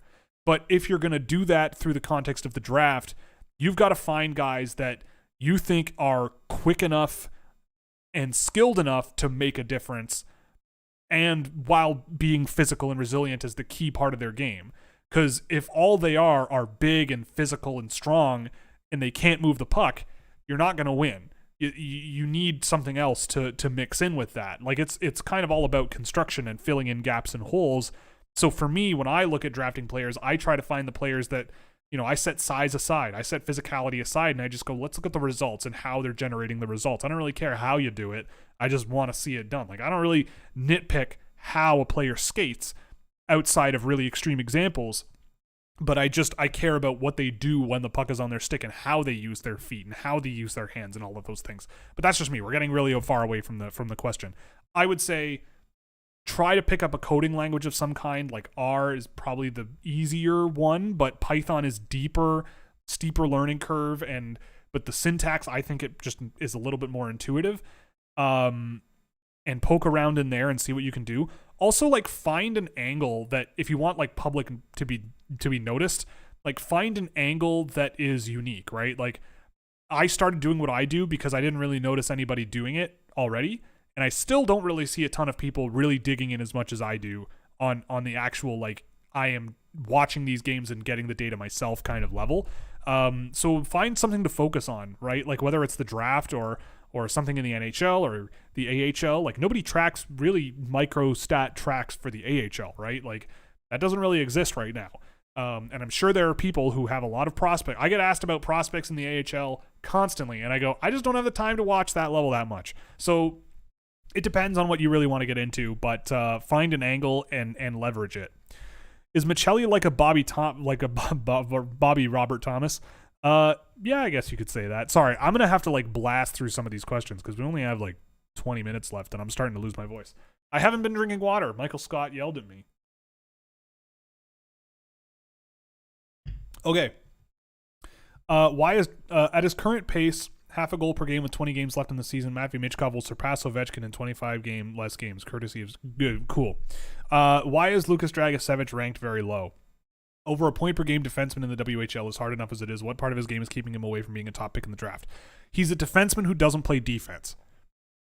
You give him the puck, he carries it for you. He's not the best forward skater. He's very skilled. But again, like, Tri-City doesn't have much, but Dragicevic has offensive ability. So I think it's pretty clear. He is probably the least involved defensive player I have ever tracked. Like, less involved than less involved than low involvement forwards. Like, he just sits back and sits back and sits back and never really gets involved in defending. Maybe that's a tactical thing, but when I watch him skating and it's not forward skating with the puck on his stick, it's more than a step behind. So again, like, this is why I sort of set points aside. Like, Dragicevic is a guy where you give him the puck. They give him the puck a lot because no one else can do anything on Tri-City really, except for like, not very many consistently right now with Tri-City can really do much. And he can do whatever he wants. It's like Denton Matejchuk last year, similarly, but I just don't see him as gifted a skater as Matejchuk was at times last year. I just don't see him on that level, so he's further behind. I don't know. And I know I'm not the only one who thinks that about Dragicevic, like that, where it's like, yes, the points are very nice, but we're not drafting the guys who score points. We're drafting the guys who probably will become good NHL players. And outside, based on how he plays now, outside of extremely sheltered playing style and minutes and giving him easier competition, I just don't really see that well-rounded a defenseman out of Lukas Dragicevic, personally. What do you think about Will Smith to the Wings? I feel like they could use a right-handed setter, and I also feel like Whitelaw changes so much on everyone's board. Yeah, I think Will Smith in Detroit would make a lot of sense. I don't think he's quite... Like, the guys they've drafted in the first round recently, like Marco Kasper, I mean, it might be more like even Lucas Raymond. I think Lucas Raymond had a bit more of a two-way game. Same thing with Marco Kasper. I just think that it's less likely based on how they've drafted in the last few years. Like, I would think that a Zach Benson might make sense for Detroit if they're going to go with more of a skilled player, or I don't know, like if they wanted that cider style of player, like a Dmitry Simishev or maybe an Axel Sandin-Pellikka for more sort of firepower on their back end, which I think they kind of lack. Maybe that might be a better sort of fit that makes sense based on how they've drafted in the past few years. Something like that might make more sense, but I wouldn't mind it. I mean, I've been saying for years that the Red Wings do kind of need another guy up the middle who can sort of glue everything together and drive play up the ice really well. I think Smith could be that, but he isn't that right now, I guess. And with Whitelaw, yeah, like Whitelaw, some people love him, and I understand why. Some people wouldn't draft him, and I also understand why. I get it. Like, he is a very frustrating player, but the talent level is unbelievable. I don't know. I'll be very curious to see how Whitelaw plays down the stretch for sure. Daniil Boot, thoughts. He's a lot better than he was to start the year. I've been really impressed with Daniel Boot over the more times I see him. He's got a lot of skill for a big guy. He's got a wicked shot. I personally, his you know, it's funny when he wheels back and hooks in the defensive end to get a breakout pass and skate up the ice. He can generate a lot of speed. Like, he uses his body weight on his edges extremely well to generate speed. But if he's standing still and skating in a forward's line, he is slow and clunky and awkward to the point where it almost looks like he's like trying to deceive you with his body and body fakes and everything. But I think it's just he's not very coordinated skating in a straight line, which is okay considering what he does do really well. But I don't know. I look at Daniel Boot as a guy where I think there's a lot of potential, and I think he's a long-term bet. Like, you give him a few years in Russia to get quicker, you know, and sort of work on ways to sort of create space for himself. But he's good, you know, he does score more goals than assists for sure. But in the games I've tracked of him at the MHL level, like, he has been distributing pucks pretty well, especially around the middle lanes of the ice and driving a lot of dangerous pass attempts. And they don't always work out, but he is trying it, and he's done some really impressive little things here and there that, yeah, like, he's come a ways since the beginning of the year for sure. I wouldn't be surprised if a team drafted him way higher than I have him ranked, and I would not hate it. I would not hate it at all. He's a long-term bet, but I see it. For the Coyotes, do you think Cooley paired with Keller would be an effective pairing, or do you think their styles will conflict? I probably wouldn't do it right away. It might be fun to try, but personally, I think you surround guys like Keller and Cooley with guys who can finish, maybe more physical players.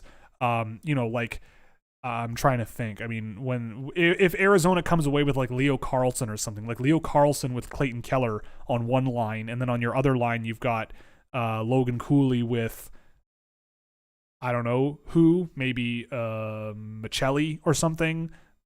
Maybe that might work. I don't know. I feel like those two guys really like having the puck and play their best hockey when they have the puck, and I don't think you want to divide that too much. Has Ty Nelson been good? He's getting a lot of points. I mean, I've always thought Ty Nelson was good. I just thought last year was very mystifying with the way he was used, and what his tendencies were on the ice. But there was always a lot of talent there with Ty Nelson. I haven't watched much of North Bay. I don't think I've seen a single game of North Bay this year, so I don't know how he's played this year. But I'm not surprised he's scoring a lot more, and I'm not surprised I wouldn't be surprised if he's taken a step in his game. What's your take on Musty and Honzik, and what's the biggest issue you have with their game? Honzik, I think, you know, Honzik is great. He's a big, skilled guy. He's big and has a lot of skill. Pretty good shot as well.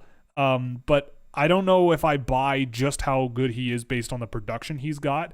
Quentin Musty, on the other hand, I have liked a lot more, especially as the year's gone on.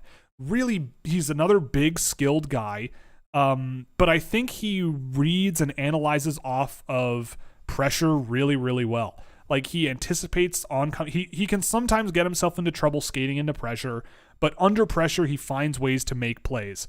And he's a guy who drives really, really strong offensive metrics. I need to compare the two. Musty. So I've got Musty here. I mean, yeah, like, Musty, his offensive threat right now after 3 games tracked, which is starting to stabilize things, it's at almost 40, which is really, really high. And a lot of that stems from dangerous pass rates. Like, if he maintains this rate of dangerous passing, it's probably amongst the highest I've ever tracked. And he's just driving a ton of chances inside the middle of the ice. He's also getting a lot of chances himself from the middle of the ice as well. He's up at 12.5 shot attempts per 60 from high and medium danger. Like, that's a lot. And I think the playmaking into the slot is more volume oriented. Like, he's not really doing like the Axel Sandin Pellikka thing, like that, going that extra step to make that pass a lot easier to execute. He's just kind of doing it, and so I have to track it. So I don't really buy it 100%, but he is doing it. He's trying a lot.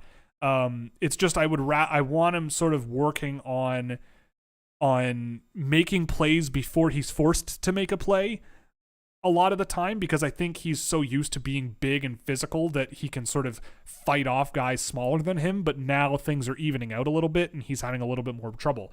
Whereas, I mean, and I'm talking a lot more about him than Honzik, and I feel like I like him more than Hanzik. And I think Hanzik has similar echoes in his game, though, for sure. Do you think Hudson Thornton has a chance of being drafted this year? I wouldn't, personally. I would be surprised if he got drafted, personally. I think NHL teams are looking for guys who can defend a lot better than Hudson Thornton, even for guys that lean a little bit offensively. Lucas Gustafsson, he's not draft eligible, apparently. I don't think he is. Even though he's Swedish-American, he plays for Americans. He plays for, I think he's technically an American registered player, but based on his age, I don't think he's draft eligible anymore. Did you say there was some decent Norwegian prospects? Yeah, there are. I mean, I like Petter Vesterheim, but the best, I think the best Norwegians are coming next year. Elias Stralme-Vatne is a guy I really like. Mikhail Brensig Nygaard is Nygaard, I don't know. Brenseg Nygaard, something like that. He's also pretty good for next year. There's a guy, Liam Satra, I think his name is. He's been interesting this year with Lillehammer, but I wouldn't draft him, but I want to keep him in my back pocket to keep an eye on. But yeah, like Norway is going to have a good team, a pretty decent team at the World Juniors next year. They have a pretty good goalie as well. He's a UC Saros kind of guy. What's his name? Marcus Ronebakk Stensrud. He's playing in the Norwegian Pro League on a very good team, but playing pretty well there too. And he's been very good for Norway internationally up to this point. What do Colby Barlow and Ryan Leonard project in the NHL? Well, I am personally not a big Colby Barlow fan. Like, I wouldn't touch Colby Barlow in the first round at all, so I don't know what he projects in the NHL as. Ryan Leonard, maybe like a smaller Josh Anderson type guy. He is that kind of guy. Wicked shooter, wicked straight line rush offense guy, attacks the middle a lot. Kind of brings me that kind of vibe in the NHL. I'm quite a big fan of Whitelaw and Ciernik as potential skilled multi-threat complementary top six pieces. Yeah, how would I compare them? So I think Whitelaw has more upside in terms of like, I think Whitelaw could be absolutely bananas in the NHL in terms of point production. Ciernik, I think, might be just more of a supplementary offensive guy. Like, he's fast and he's skilled, just like Whitelaw is. I think he's smarter than Whitelaw. I think he just knows how to keep it simple and effective more than Whitelaw. Like, I've got them next door to each other right now. And when I look at Whitelaw, I see a guy who makes really low percentage decisions and just takes the weirdest routes and really sort of shies away from really maximizing what he's capable of. Like, he'll pull a skill move at the offensive blue line that will dazzle you and then lob it on the net from outside the face-off circles. And you're going, well, like, you have a bit of space to play with, right? Like, you can do stuff with what you've just done, but he just kind of makes the move and then makes his attempt. He'll evade guys along the boards. He'll make quick turns and create a bit of space for himself and then just turn around again and rifle it on net from the boards. It's like, like, look around, see if there's a play to be made, and either that or if you have the space, cut into the middle a little more, right? Like, I feel like Whitelaw is still missing that selflessness, that dependable selflessness that I think Ciernik has a little more of. But Whitelaw, when he does sort of take a step into the middle of the ice and take a shot for himself and use his skill to his advantage, he's tremendous. So I think with Whitelaw, it's like, I'm not a fan of the University of Wisconsin hockey team, like, at all, and I feel like it could be a struggle for Whitelaw there. But if you draft him in, like, the second round and you keep a really close eye on him and, really make sure that he's getting sort of the best experience he can, and you leave him in college for a few years, you could have a tremendous hockey player. It's frustrating now, but if he works it out, then you could really land something really impressive. What do you think of Riley Heidt? We kind of went over him earlier. Have you seen Dmitry Buchelnikov this season? Do you think he could make the Red Wings? Again, like, I'm not a big Dmitry Buchelnikov guy, but Red Wings fans seem to really love him. I don't know. I personally think that I want to see him in the KHL before I get really excited about him as an NHL player. I mean, I think he's very skilled. I just don't know if his agility and explosiveness are enough to create space at the next level. But his skill level certainly is enough, and he can really shoot the puck. So I don't know. I still am a little more pessimistic, especially with considering how high they drafted him and the guys they drafted him ahead of. But I certainly think that looking back, like, yeah, he's better than a lot of guys drafted in last year's draft, and he probably should have been drafted. But I don't know. We'll see what happens. But he's been good. He's been very good this year in the VHL for sure. What's the skinny on Hoyt Stanley? I really like Hoyt Stanley. Like, again, this is not like Whitelaw, but like similar trajectory of like you send him to college for a few years and see what you get. He's big, really skilled kid, really smooth skater as well. Like, I really like Hoyt Stanley. Just a good procedural defenseman. I think he's skilled enough to be a little more deceptive than he already is. He can do similar things to like Adam Fantilli, right? Where he sees an oncoming threat and will just get the puck away from him as soon as possible, rather than, say, making a skill move or deceiving a guy a little bit. He does sometimes, and I would want to make that better, bring that out more often, because he's also really just a really, really talented package of size and skill and ranginess on his feet, really fluid and mobile. He uses his reach pretty well. He still, I think, is working out the lateral mobility, backward skating thing, and closing out rushes and closing gaps and everything. I think that's still a work in progress. But, again, like, he's ranked in my second round, and if you get him in the mid rounds, I think you've done really well. Does Oliver Moore have one C on a contending team ceiling? I don't think so. A really good third line, good second line guy on a contender, sure, I could see it. Does Will Smith have it? I think maybe Will Smith is along the same lanes. Like, I have Moore higher than Smith right now, and I think that both of those guys project about similarly in terms of where they could be in an NHL lineup. Martin Mishak going to the USHL. Yeah, I heard that. That's going to be fun if it is a thing that actually happens. I really hope he does, because I feel like he'll play a ton of minutes, and I would love to see him there for sure. What happened to Marcus Almquist? The Victoria Royals happened, and again, like, Marcus Almquist is very sort of similar to maybe a Will Whitelaw kind of thing, where when he was draft eligible, I watched him and I'm going, yeah, very talented player, fast with a wicked shot, but he's not really playing as a team guy. If he didn't have the puck, he was flying and zipping around and not really doing a whole lot. I think Whitelaw brings a little bit more to the table than Almquist does. But with Almquist, I was kind of hoping that he would sort of diversify his game a little bit, be a little more selfless, bring a little bit more defensively rather than sort of float around waiting for an offensive rush, because you'll get burned doing that. And Victoria just stinks. They're not good. They don't have very many players that can help him. So I don't know. I don't think it's over for Almquist. I'll be very curious to see. I imagine he'll go back to Denmark or Sweden after this season, and we'll see what happens with him, because I don't know. When I watch him with Victoria, he still has those moments where you're like, holy crap. But those moments only really come out when he has a lot of space to work with and a lot of speed, and he just attacks the net. And you need to have more than that, I think, to make it work. But he just hasn't really rounded out his game, really, or made huge improvements, and I think that that's really harmed him. I'll skip the Tom Willander question because we kind of went over him earlier. Have I watched any of Bill Zonin with Ruin Naranda? No, but I watched him last year and really liked him. I really like Bill Zonin, and it's not just because his name is Bill. I really, really like Bill Zonin, though. If I'm remembering correctly, big, skilled, rangy guy, creative. But yeah, I haven't watched Bill Zonin with Ruin Naranda, and you just reminded me that I want to. I definitely want to watch Bill Zonin for sure. So I will. I shall. Because I like him quite a bit.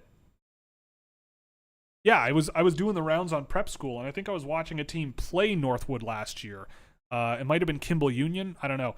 And I was like, who is this guy? And then I look, and I'm like, he's a 2025 eligible kid, 6'2" winger. Like, yeah, sure. And I've liked him.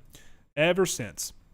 Thoughts on Arseny Griciuk? Always loved him. I hope he works out. He's just gotten better and better every single year. Skilled dude, but he's gotten better every year. I love it. Are you looking forward to everyone and their dog asking you about Fantilli's real value and ranking after his poor performance at the World Juniors?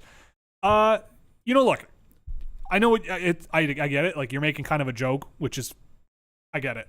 But honestly, like, when people ask me questions that are asked so often that they almost become like a micro meme, I don't really mind. Like, I know what my read on Joshua Waugh is at this point, for example, and people love, like, I'm doing I guess this is as good a time as any to announce at 2 hours into the stream that I'm doing an AMA on February 5th. I'll announce it again on the next few live streams. February 5th on the Habs subreddit. So if you're a Reddit person, you can go in there and I'll answer some questions. But all the jokes in the post about me being on doing an AMA there are all about Joshua Waugh, and I love it. I mean, like, I know what I think about Joshua Waugh, and if I'm wrong, like, well, I'm wrong. Whatever, it happens. But I don't really mind because I'm confident in what I'm seeing. Like with Matvei Michkov this year, like, I'm confident in what I've seen out of him, and I've seen him enough times to be like, yeah, I don't think I'd take him in the top 5. Like, I just don't think I'd do that. Beyond that, sure, yeah, he's in the mix for sure, but I just don't think he's like at that level.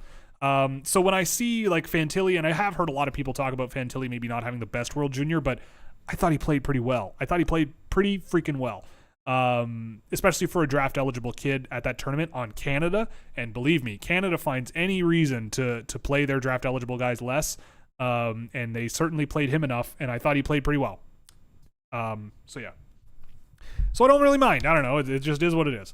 Thoughts on Maverick Bork's struggles in the AHL this year? Will it be a fluke like Zari last year? Could he still be a top 6 forward? Yeah, I think he could still be a top 6 forward. I think, I don't know. I haven't seen much of the AHL. I haven't seen much of Maverick Bork at all. But again, like, this might be another lesson for me, and this might be another reason why when I look at the Quebec League, I still struggle with really accurately evaluating their players, because I just don't think that league is particularly good. Now, I think you give Maverick Bork as much time in the AHL as he needs, because I do think he bucks that trend. I think he's good enough and skilled enough and creative enough and smart enough to get there. But yeah, I mean, I don't know. Sometimes it takes time to figure it out in the AHL. Like, there's no rush. The last thing you should be doing is rushing your players. I don't know if his minutes have been sheltered or whatever, but I'm not super concerned. I remember watching him in the preseason, and I thought he looked really, really, really, really good. Same thing with Logan Stankoven, so I think he's going to be fine. What do you think of the strengths of Brandon Svoboda's games? I coached him growing up, and I'm happy he's getting some well-deserved attention. Oh, great. Jeff, amazing to meet you on the internet. I really like Brandon Svoboda. I think he could be a sneaky good late-round pick. Like, he is... he plays... And you're a coach, right? Like, and I'm pretending you're sitting here with me, and I'm, like, excited because I love Brandon Svoboda, like, because of how he plays. Like, he's a center who plays the style of play up the middle that I want my centers to play. He's got the skill, sure, but he's got the length, he's got the reach, and he's a good skater. He applies himself in every single zone.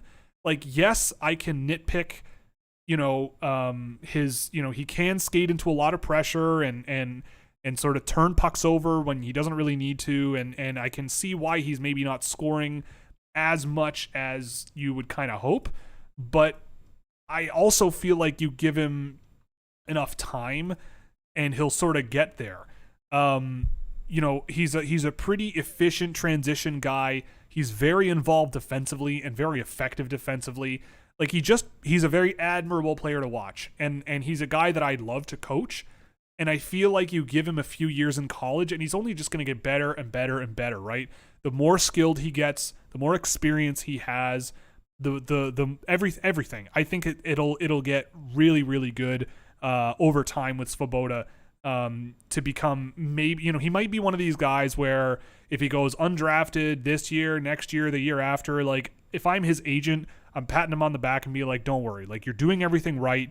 It just isn't quite there yet, but I wouldn't give up, right? Like, you go to college, 2, 3, 4 years in college, and I get the feeling that if he's not drafted by that point, someone will give him a chance in the NHL or AHL And from there, it's just a matter of working your way up, right? Like, never in a million years would I have thought Bobby McMahon would be an NHL player, but he's playing for the Toronto Maple Leafs tonight and last night. And I feel like Svoboda could be one of these guys that sort of flies under the radar at the age of 17, 18, and then slowly keeps getting better and better over the years. And I've really, really liked what Brandon Svoboda brings to the game, especially just with the work rate he brings at both ends. So yeah, great to meet someone who coached a guy that I've spotted and have really liked over the course of this year. Even if it's not like I'm gonna rank him really high, like I have him on my watch list and he's gonna stay there just because I really like how he plays. Luca, hello. It seems like the first 10 picks could all be forwards. So what defenseman do you expect to be talked about to be taken in the late first in the draft, and how early is the taken first in the draft, and how early is the earliest they go? I mean, I get the feeling that Axel Sandin-Pellikka is working his way up to that point to being the first defenseman off the board. That's probably who I would take first off the board. Maybe Gulyayev, maybe Simashev, probably not Gulyayev, but maybe Simashev. And in that case, I would. Oh, weird. Oh no, that's fine. And in that case, maybe I would. I get the feeling that if anyone's gonna like shock the world, I feel like Simashev in the top 10 could be, and being the first defenseman off the board would shock a lot of people. And I don't think it's likely, but I would love it if it happened. And I think that could be reasonable, because I've got 3 defensemen in my top 10 this year, even though that group from 6 to 15 is really, really, really close. If Vancouver manages to draft Axel Sandin-Pellikka, do you think him and Joni Jurmo could make a decent second pairing in the future? Probably not. Maybe. I would try it, but I get the feeling that separating them would be good, because I also think Joni Jurmo is pretty skilled and has good ability to work off the offensive blue line and such. But I mean, it would be nice to have both. Would Leo Carlsson be a good fit on the Ducks? Sure. Yeah, I mean, like him playing center behind. I can't remember if Mason McTavish is playing center or wing this year. I honestly don't remember. But if you have a 1-2 punch of Carlsson Zegras, you're doing okay. Or of Carlsson McTavish, or whoever you want playing wherever. I get the feeling that's a pretty good 1-2 punch. I'd rather have Bedard personally, even if he ended up being a winger or something. But Carlsson wouldn't be that bad. If you have a top 3 pick in this year's draft, you're going to get a very good player. I'd say top 5 for sure. Does Edvinsson have top pair potential? I mean, it's possible. I think top 4 is more reasonable, but it's possible. I mean, again, top pair means just whoever the coach wants to play the most minutes. Could that be Edvinsson? Yeah, I think it's entirely possible. But it maybe top 4 is more realistic, and then if he gets to that point, great. So I am always more conservative, right? Top pair defensemen, there's not that many of them in the NHL. So I don't really like putting the expectation on a teenager of like, you could be one of the 30 to 40 best defensemen in the entire National Hockey League. I just think that that's really, really lofty. And I'd rather just say like, really important part of the team, and how important is kind of up to the sands of time, so to speak. Who do you think Calgary should draft in the first round? The best player they can, but I don't think they will. Calgary has a type, man. Like, I don't know what's going on in Calgary, but Brad Treliving drafting is always very strange. They tend to draft their sort of skilled guys later, and earlier they tend to go for like the heavier physical guys. Like their last high pick was like Connor Zary, and he's not the most exciting guy in the world. So like, could an Edward Chalet end up in Calgary if he slips in the draft? Could does Calgary go for like a Dalibor Dvorsky if he slips in the draft? David Reinbacher, if he's available, maybe a good, like that could be a good fit, I think, for Calgary. Based on the type of play, like Charlie Stramel in Calgary sounds like it could be a thing. Like I feel like Daryl Sutter's gonna really like him. Yeah, I don't know. Any Swiss prospects to keep an eye on for this draft and future drafts? I like Leo Briard. I don't know if I would draft him, but I like him. Let's take a look at the Swiss U17 team and who's been playing on that roster, because I feel like they might have a couple. And I'm wrong. I don't remember any of these guys. Niels Verley is neat. I've seen a couple of games of him, and he's been kind of fun. Oh my god, that can't be Nat Dominichelli's son, Leonardo. Oh my god, it is. Oh, I'm so old. I remember watching Nat Dominichelli when I was a kid. Holy smokes. Yeah, I remember this guy. Atlanta Thrashers legend. Is that JJ Moser's brother? I think it is. Oh no, it's not. Anyway, yeah, I don't know. Off the top of my head, there aren't that many Swedes, but I like Leo Briard.